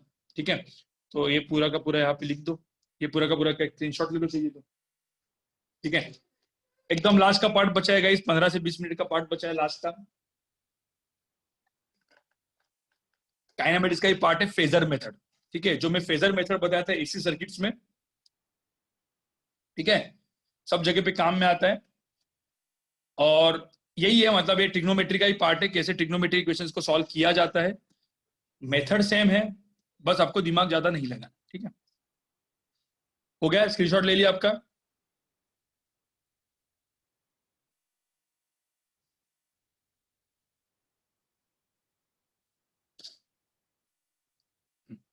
अब यहाँ पे जो बचा हुआ चीज है, ये है मेरा फेजर मेथड। ठीक है, अब फेजर मेथड या वेक्टर मेथड, कुछ लोग फेजर मेथड बोलते हैं, कुछ लोग वेक्टर मेथड बोलते हैं, जो भी है क्या है मैं आपको बताऊं, सिंपल सी बात है। अब आपको पहले तो एक काम करना है, जब मैं इक्वेशन ऐसा लिखता हूं ना, x is equal to a sine of omega t plus phi naught, ये जब मैं लिखता हूं तो यहाँ पे ना कुछ कुछ चीजें हैं, इस जैसे कि इस पूरे टर्म को हम लोग बोलते हैं फेज। ठीक है, ये फाई नॉट जो होता है ना, इसको हम लोग बोलते हैं इनिशियल फेज। ए को तो आपको पता है एम्पलीट्यूड होता है। अब ये जो इक्वेशन आप देखोगे ना, अच्छे से इक्वेशन को देखोगे, ठीक है, चलो मैं इसको y ले लेता हूँ, जैसे y is equal to a sine omega t plus phi naught करके कुछ है, राइट, इक्वेशन है। ठीक है, अब यहाँ पे एकदम सिंपल सी बात है, ये क्या है मैं आपको बताता हूँ, y it is called phasor. तो मैं क्या करूंगा ना, कभी भी मेरी ट्रिग्नोमेट्री होती है ना यार, ट्रिग्नोमेट्री ना मैथमेटिकली सॉल्व करने के लिए डिफिकल्ट जाती है, या आपका अच्छा खासा मैथ्स होना चाहिए तो ये आपको फास्ट जाएगा। उससे अच्छा क्या करते हैं ना, वेक्टर्स अपन ने अच्छे से पढ़े हुए यार, अपने को पता है वेक्टर एडिशन वेक्टर सब्ट्रैक्शन सब कुछ अपने को पता है। तो अपन क्या करते हैं ना यार, ट्रिग्नोमेट्री को निकालने के लिए ना अपन वेक्टर में उसको कन्वर्ट कर लेते हैं। मतलब क्या करेंगे अपन, जैसे मैंने यहाँ पे जैसे ये जो दिया है, इसका मतलब मैं बताता हूँ आपको। इसका मतलब होता है कि ये बेसिकली मेरा एक फेजर है जिसका एम्पलीट्यूड ए है, मतलब एक वेक्टर है जिसका मैग्नीट्यूड कितना है, ए है। ठीक है, और ये जो एंगल है फाई नॉट है। फाई नॉट का मतलब है कि ये time t is equal to 0 पे यहाँ पे था वेक्टर। और ये वेक्टर को मैं घुमाऊंगा एंगुलर वेलोसिटी ओमेगा से, कितने से, एंगुलर वेलोसिटी ओमेगा से घुमा रहा हूं मैं। तो मुझे तो टाइम t में कितना एंगल जाएगा, वो टाइम t में कहीं ना कहीं तो यहाँ पे जाएगा। जैसे टाइम t में गया यहाँ पे, ये मेरा वेक्टर जो है यहाँ पे गया, ये टाइम t में गया। टाइम t में जो एंगल उसने रोटेट किया, उस एंगल को मैं यहाँ पे लिख देता हूँ, दूसरे कलर से लिखता हूँ चाहिए तो, ये एंगल रोटेट किया उसने ओमेगा टी। एंगुलर वेलोसिटी उसकी कितनी है, उसकी जो एंगुलर वेलोसिटी ओमेगा है, तो ओमेगा टी रोटेट कर दिया। तो अब मुझे बताओ यहां से टोटल एंगल कितना आया, phi naught plus omega t, और इसका एम्पलीट्यूड ए है। तो अब यहां पे मैं क्या करूंगा, अब इसका इसका साइन कंपोनेंट, अब मुझे बताओ ये एम्पलीट्यूड ए है, ये फाई है, तो ये होता है, ये वाला होता है कॉस कंपोनेंट, ये वाला होता है साइन कंपोनेंट। तो अब ये जो मेरे को एक्सप्रेशन दिख रहा है वो कौन सा कंपोनेंट है, वाई कंपोनेंट है। तो मैं इसका जो वाई कंपोनेंट निकालूंगा तो यहाँ पे एक पार्टिकल आएगा, ठीक है, इसका एक पॉइंट है। और आपको पता है ये जो चीज है ना, इसका जो ये डिस्टेंस है, इसकी वैल्यू कितनी है, ए इंटू क्या है, sine of omega t plus phi naught है। समझ में आ रहा है? यहाँ पे ध्यान से देखो कि मतलब यहाँ पे आप देखोगे, यहाँ पे मैं ऐसा बोलूंगा कि मेरा ये जो पूरा का पूरा वेक्टर है, देखो ये वेक्टर जो है ऐसे ऐसे ऐसे सर्कुलर मोशन कर रहा है, देखो ये पूरा का पूरा ये जो मतलब सर्कुलर मोशन क्या कर रहा है, ये रोटेट कर रहा है ऐसे, ये रोटेट कर रहा है। तो ये जो मेरा मतलब वेक्टर है उसका मेरा जो y कंपोनेंट है वो देखो कहाँ पे जा रहा है, मतलब ये जो पार्टिकल यहाँ पे था, मतलब ये पार्टिकल क्या बोल रहा हूं मैं, इसको पार्टिकल की बोल सकता हूँ, इसको वेक्टर बोल सकता हूँ। जब वेक्टर मेरा यहाँ पे था तो इसका y कंपोनेंट कहाँ पे था, इधर था देखो। तो जब ये पार्टिकल अभी जब ये वेक्टर घूमने चालू हो गए, इधर तुम वेक्टर को घुमाओ या फिर ऐसा बोल सकते हो ये जो पार्टिकल है ना जो सर्कुलर मोशन कर रहा है उसको भी घुमाओ, कोई भी बोल सकते हो, ठीक है। तो जब ये घूमेगा तो ये जो मेरा y कंपोनेंट है कहाँ पे जाएगा, ऊपर ऊपर देखो, ऊपर जा रहा है, ऊपर जा रहा है। जब ये ऐसे आएगा तब ये वापस नीचे आएगा। तो मेरा जो y कंपोनेंट है वो कहाँ पे जा रहा है, मेरा मेरा y कंपोनेंट जो कहाँ पे जा रहा है, ऊपर जाके नीचे आ रहा है, ऐसे ऐसे घूमते जा रहा है, देखो समझ में आ रहा है। तो बेसिकली ऐसे ऐसे घूमने को हम लोग क्या बोलते हैं भाई, एसएचएम बोलते हैं। तो मतलब मैं क्या बोल रहा हूं, अभी यहाँ पे दो चीज दिख रही है आपको, सर्कुलर मोशन दिख रहा है एक पार्टिकल का और एक एसएचएम दिख रहा है अलॉन्ग कौन सा एक्सिस, वाई एक्सिस। तो बेसिकली मैंने सर्कुलर मोशन के कंसेप्ट को किसके साथ जोड़ दिया, एसएचएम के साथ, ठीक है। तो इसीलिए सर्कुलर मोशन का जो एंगुलर वेलोसिटी होता है या अपना इवन रोटेशन का, इस वेक्टर के रोटेशन का जो एंगुलर वेलोसिटी होता है, तो सर्कुलर मोशन का angular velocity matches with angular frequency. समझ में आ रहा है, सर्कुलर मोशन का angular velocity it matches with angular frequency of SHM जो ऊपर नीचे जा रहा है, खत्म बात, ठीक है। तो अब मैं क्या करूंगा ना यार, मेरा पूरा एसएचएम को मैंने कन्वर्ट किस में कर दिया, मेरे पूरे एसएचएम को मैं कन्वर्ट कर लेता हूं सर्कुलर मोशन में। कैसे मैं आपको बताऊं, सिंपल सी बात, ठीक है। क्वेश्चन कैसे आते हैं और क्वेश्चन को कैसे सॉल्व करना है, ये दोनों चीजें मैं आपको यहाँ पे बताऊंगा, ठीक है। दो टाइप के क्वेश्चन आते हैं गाइस, दो टाइप के क्वेश्चन आते हैं। एक आते हैं ओवरलैप ऑफ एसएचएम्स, मतलब वन और मोर एसएचएम्स हो रहा है तो क्या होगा, उसके भी क्वेश्चन बताऊंगा मैं। और दूसरे आते हैं टाइम पीरियड ढूंढना, वो वाला टाइम पीरियड नहीं, 2π√m/k या 2π√l/g, वो वाला टाइम पीरियड नहीं, ठीक है। यहाँ पे स्क्रीनशॉट ले लो, मतलब यहाँ पे स्क्रीनशॉट तो मैं लेने के लिए मतलब जूम आउट करूंगा ना मैं इसको, मैं आपको बताऊँ क्वेश्चन के साथ है, ठीक है। मैंने यहाँ पे क्वेश्चन दे रहा हूँ, अब ध्यान से देखो।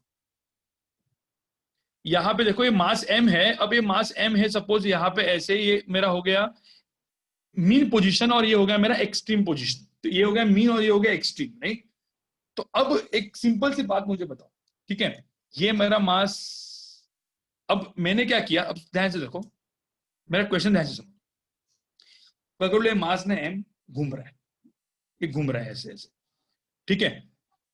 अभी जब घूम रहा है तो मतलब ऐसा पकड़ लेते हैं कि ये लेट्स से मैंने यहाँ पे बोला है कि इसका एम्पलीट्यूड ये a है, इसका एम्पलीट्यूड a है, ये एक्सट्रीम पोजीशन है, मीन पोजीशन है। अब मेरे को क्या बोला है कि अब यहां से निकला, ये मेरा इसका इनिशियल पोजीशन था और ये मास आया इधर और ये हो गया मेरा फाइनल पोजीशन, और ये वेलोसिटी भी ऐसे जा रहा है, ऐसे जा रहा है, टुवर्ड्स एक्सट्रीम जा रहा है।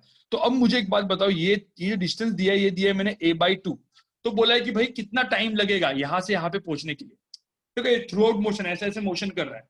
क्या बोला है, टोटल टाइम पीरियड ऐसा दिया है, टोटल टाइम पीरियड t है, मतलब total time is t, time period of the SHM is t। तो मुझे बोला है कि यहां से निकलेगा और यहां पे आने के लिए a/2 डिस्टेंस ट्रेवल करने के लिए कितना टाइम लगेगा। तो मुझे बताओ इस क्वेश्चन को सॉल्व करने का तरीका क्या है। एक तरीका है ट्रिग्नोमेट्री, दूसरा तरीका कौन सा है, एक ट्रिग्नोमेट्री वाला था, दूसरा वाला तरीका कौन सा है, डायरेक्टली ये अपना फेजर मेथड। तो अपन फेजर मेथड सॉल्व करेंगे। अब मैं इसको कैसे मैप करता हूँ, मैंने मतलब आपने मेरे वीडियो से देखी होंगे, इवन अपना क्लास तो हो ही चुका है, तो मैं एकदम ज्यादा वो तो नहीं बताऊंगा। मैं क्या बोलूंगा, यहाँ पे देखो, मैं फेजर को ड्रॉ करूंगा पहले। अब ऐसा पकड़ लो यार, मीन पोजिशन पे है, मीन पोजिशन में मतलब मेरा ब्लॉक देखो, ये जो ब्लॉक घूम रहा है ना ऐसे ऐसे जो घूम रहा है वो वाई एक्सिस पे ऐसे ऐसे घूम रहा है, ऐसा पकड़ लो। तो अब वो पहले कहां पे था, इनिशियली यहां पे था ब्लॉक, इसका मतलब मेरा फेजर कहां पे होगा, इधर होगा। तो ये मेरा इनिशियल फेजर है, ठीक है।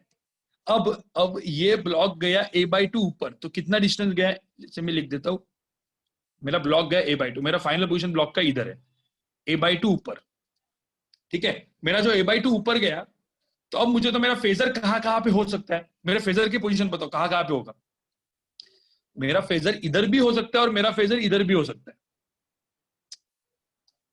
क्योंकि मेरा जो फेजर या वेक्टर है उसका ही तो y कंपोनेंट ये है ना, इधर भी होता है, इधर भी हो सकता है। कहां पे होगा? इधर पोजीशन नंबर 1 पे, पोजीशन नंबर 2 पे, कहां पे होगा बताओ मुझे।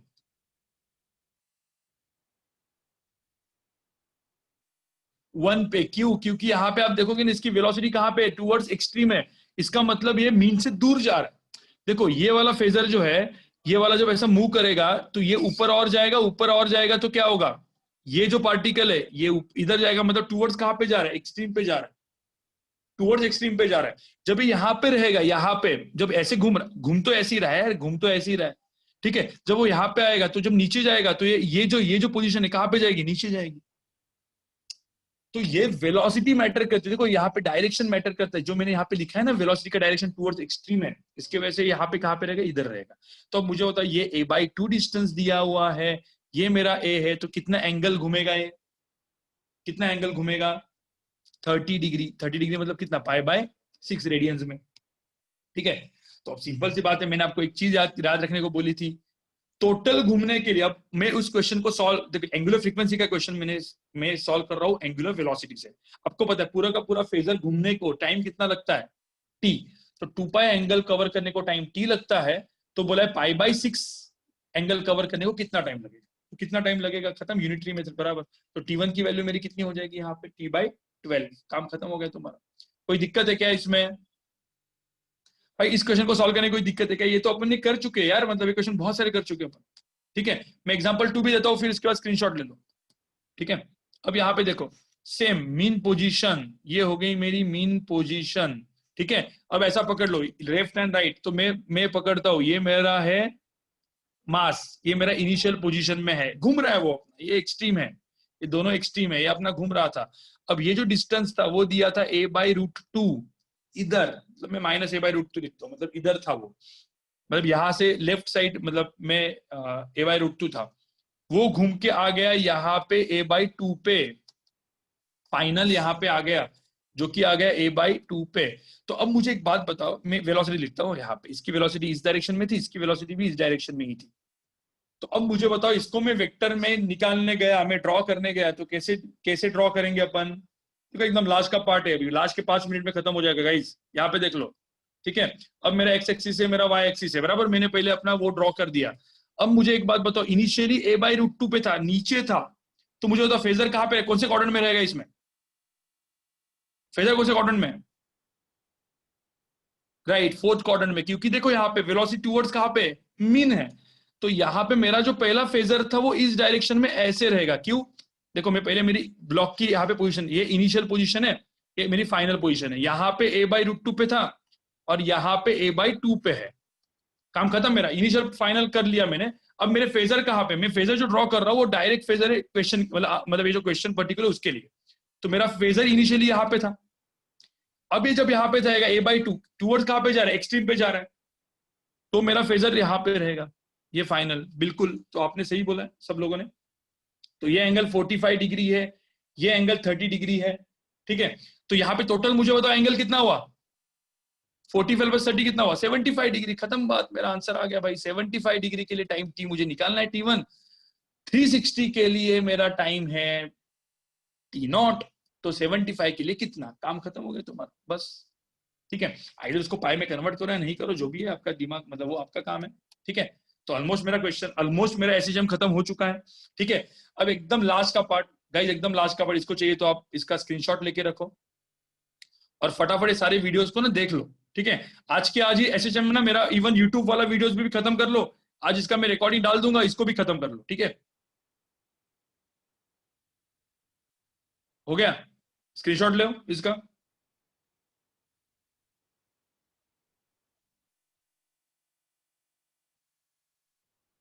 ओके, यूट्यूब का हो गया, वेरी गुड, चलो अच्छी बात है, ठीक है। चलो अब यहाँ पे एक मिनट, लास्ट का पार्ट मेरे को कुछ बताना था, मेरे दिमाग में था, मतलब टाइप ऑफ क्वेश्चन वाला ही पार्ट था वो, तो पार्ट है वो, अ, कोई तो पार्ट था यार, मैं मतलब मेरे दिमाग से अभी निकल गया वो, जो मैं बोल रहा था कि लास्ट का पार्ट एक करना है। देख मतलब, देखो इस टाइप के क्वेश्चन आते हैं, और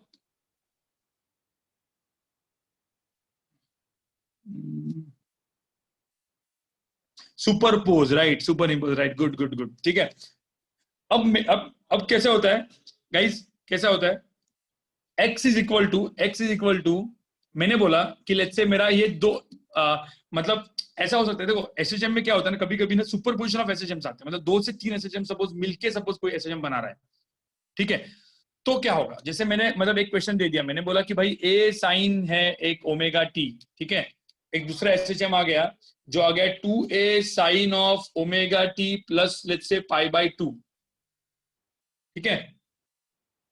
तो अब मुझे बोला है कि भाई अब ये ऐसा जो ऐसे देखो, ये 2 तरीके से बना हुआ है। अब सिंपल यार, ये अपन ने अभी ऐसे सर्किट पढ़ा हुआ है ना, तो डायरेक्टली आ जाएगा, फेजर मेथड से कर दो यार। मैंने बोला इसका एम्पलीट्यूड कितना होगा, ठीक है, ये मुझे पूछा हुआ है। क्या करोगे, क्या करोगे, x is equal to a sine omega t, a sine omega t, चलो मैं ड्रॉ कर लेता हूँ भाई, ए साइन ओमेगा टी को मैं कहाँ पे ड्रॉ करता हूँ, चलो यहाँ पे ड्रॉ कर लेता हूँ, ठीक है। ये मैंने एक फेजर ड्रॉ किया, ऐसा एक फेजर है जो घूम रहा है ऐसे, दोनों ओमेगा से घूम रहे, देखो दोनों ओमेगा से घूम रहे, मैंने इसको ए से ड्रॉ किया ऐसे।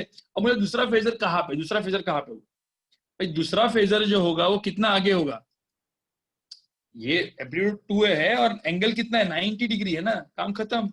आपको पता है ये दोनों फेजर घूम रहे होंगे, घूम रहे होंगे मतलब क्या, दोनों ऐसे घूम रहे होंगे, लेकिन कभी भी थ्रू आउट मोशन इसका कभी पोजीशन चेंज होगा क्या, 90 कभी चेंज होगा क्या, नहीं होगा ना, खत्म बात। तो ये ए हो गया, ये 2a हो गया, इसका रिजल्टेंट जो होगा यही मेरा होगा, खत्म बात।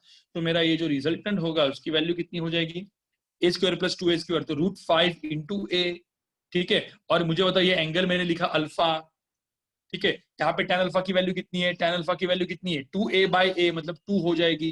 तो अल्फा की वैल्यू क्या होगी, tan इनवर्स ऑफ 2। तो आपको पता है इस इक्वेशन को पूरा का पूरा मैं क्या लिखूंगा, मैं इसको लिखूंगा √5a sine of omega t plus tan inverse of 2, नहीं सॉरी, हाँ बराबर tan इनवर्स ऑफ 2, समझ में आया, ये हो जाएगा मेरा x।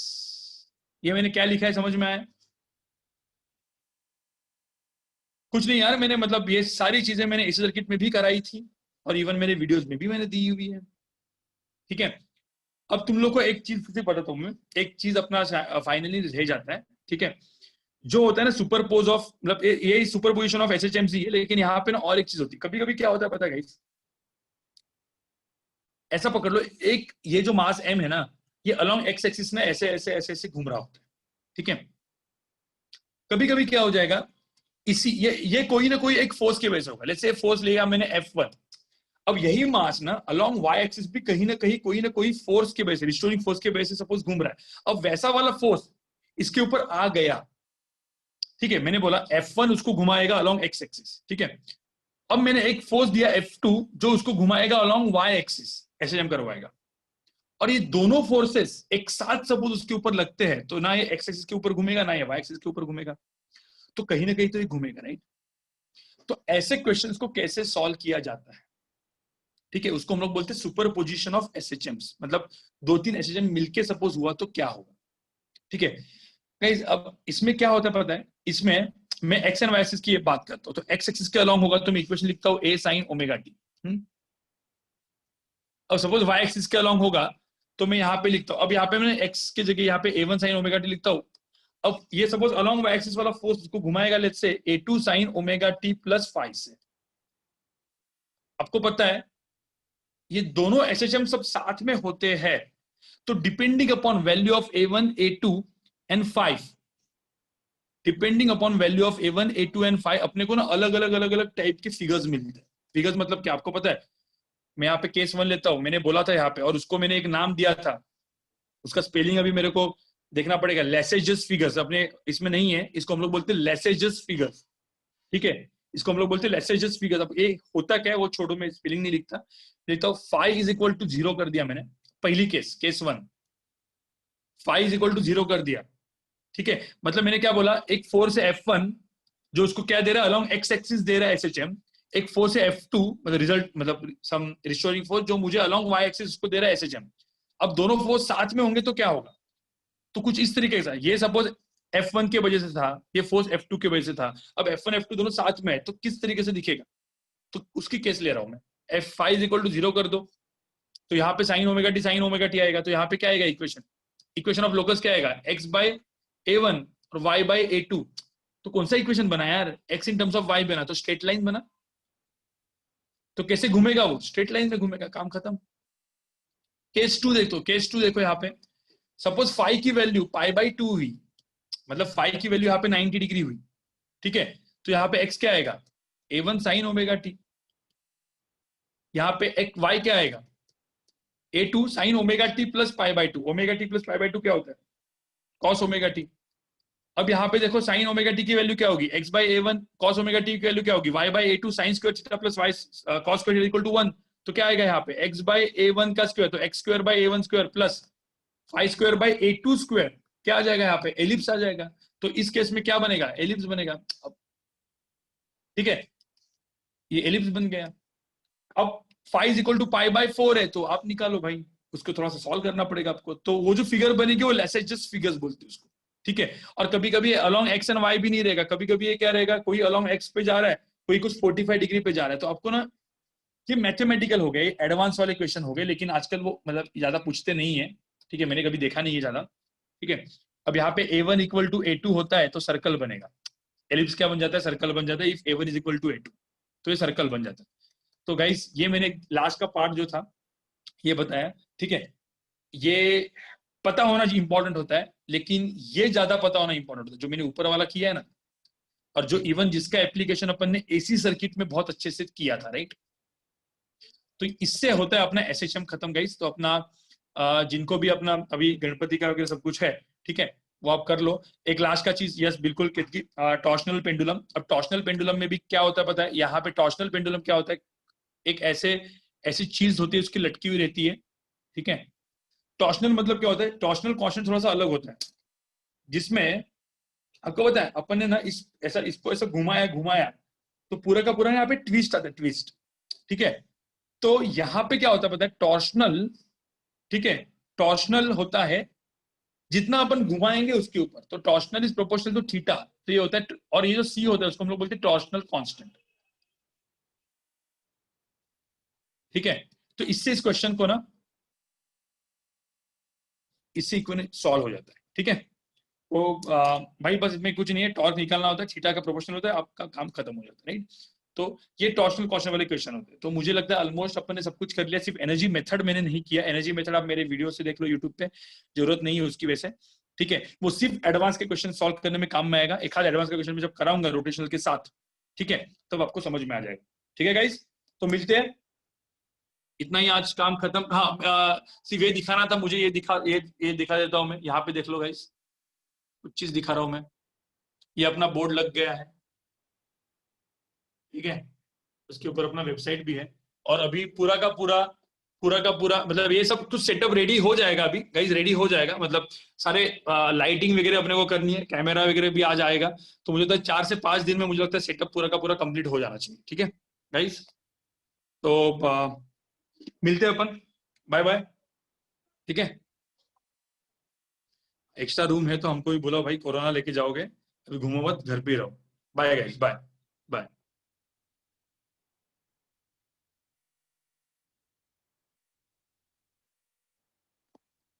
हाँ ये सब घर में ही है, सब घर में ही है guys, ठीक है। चलो बाय कर लो।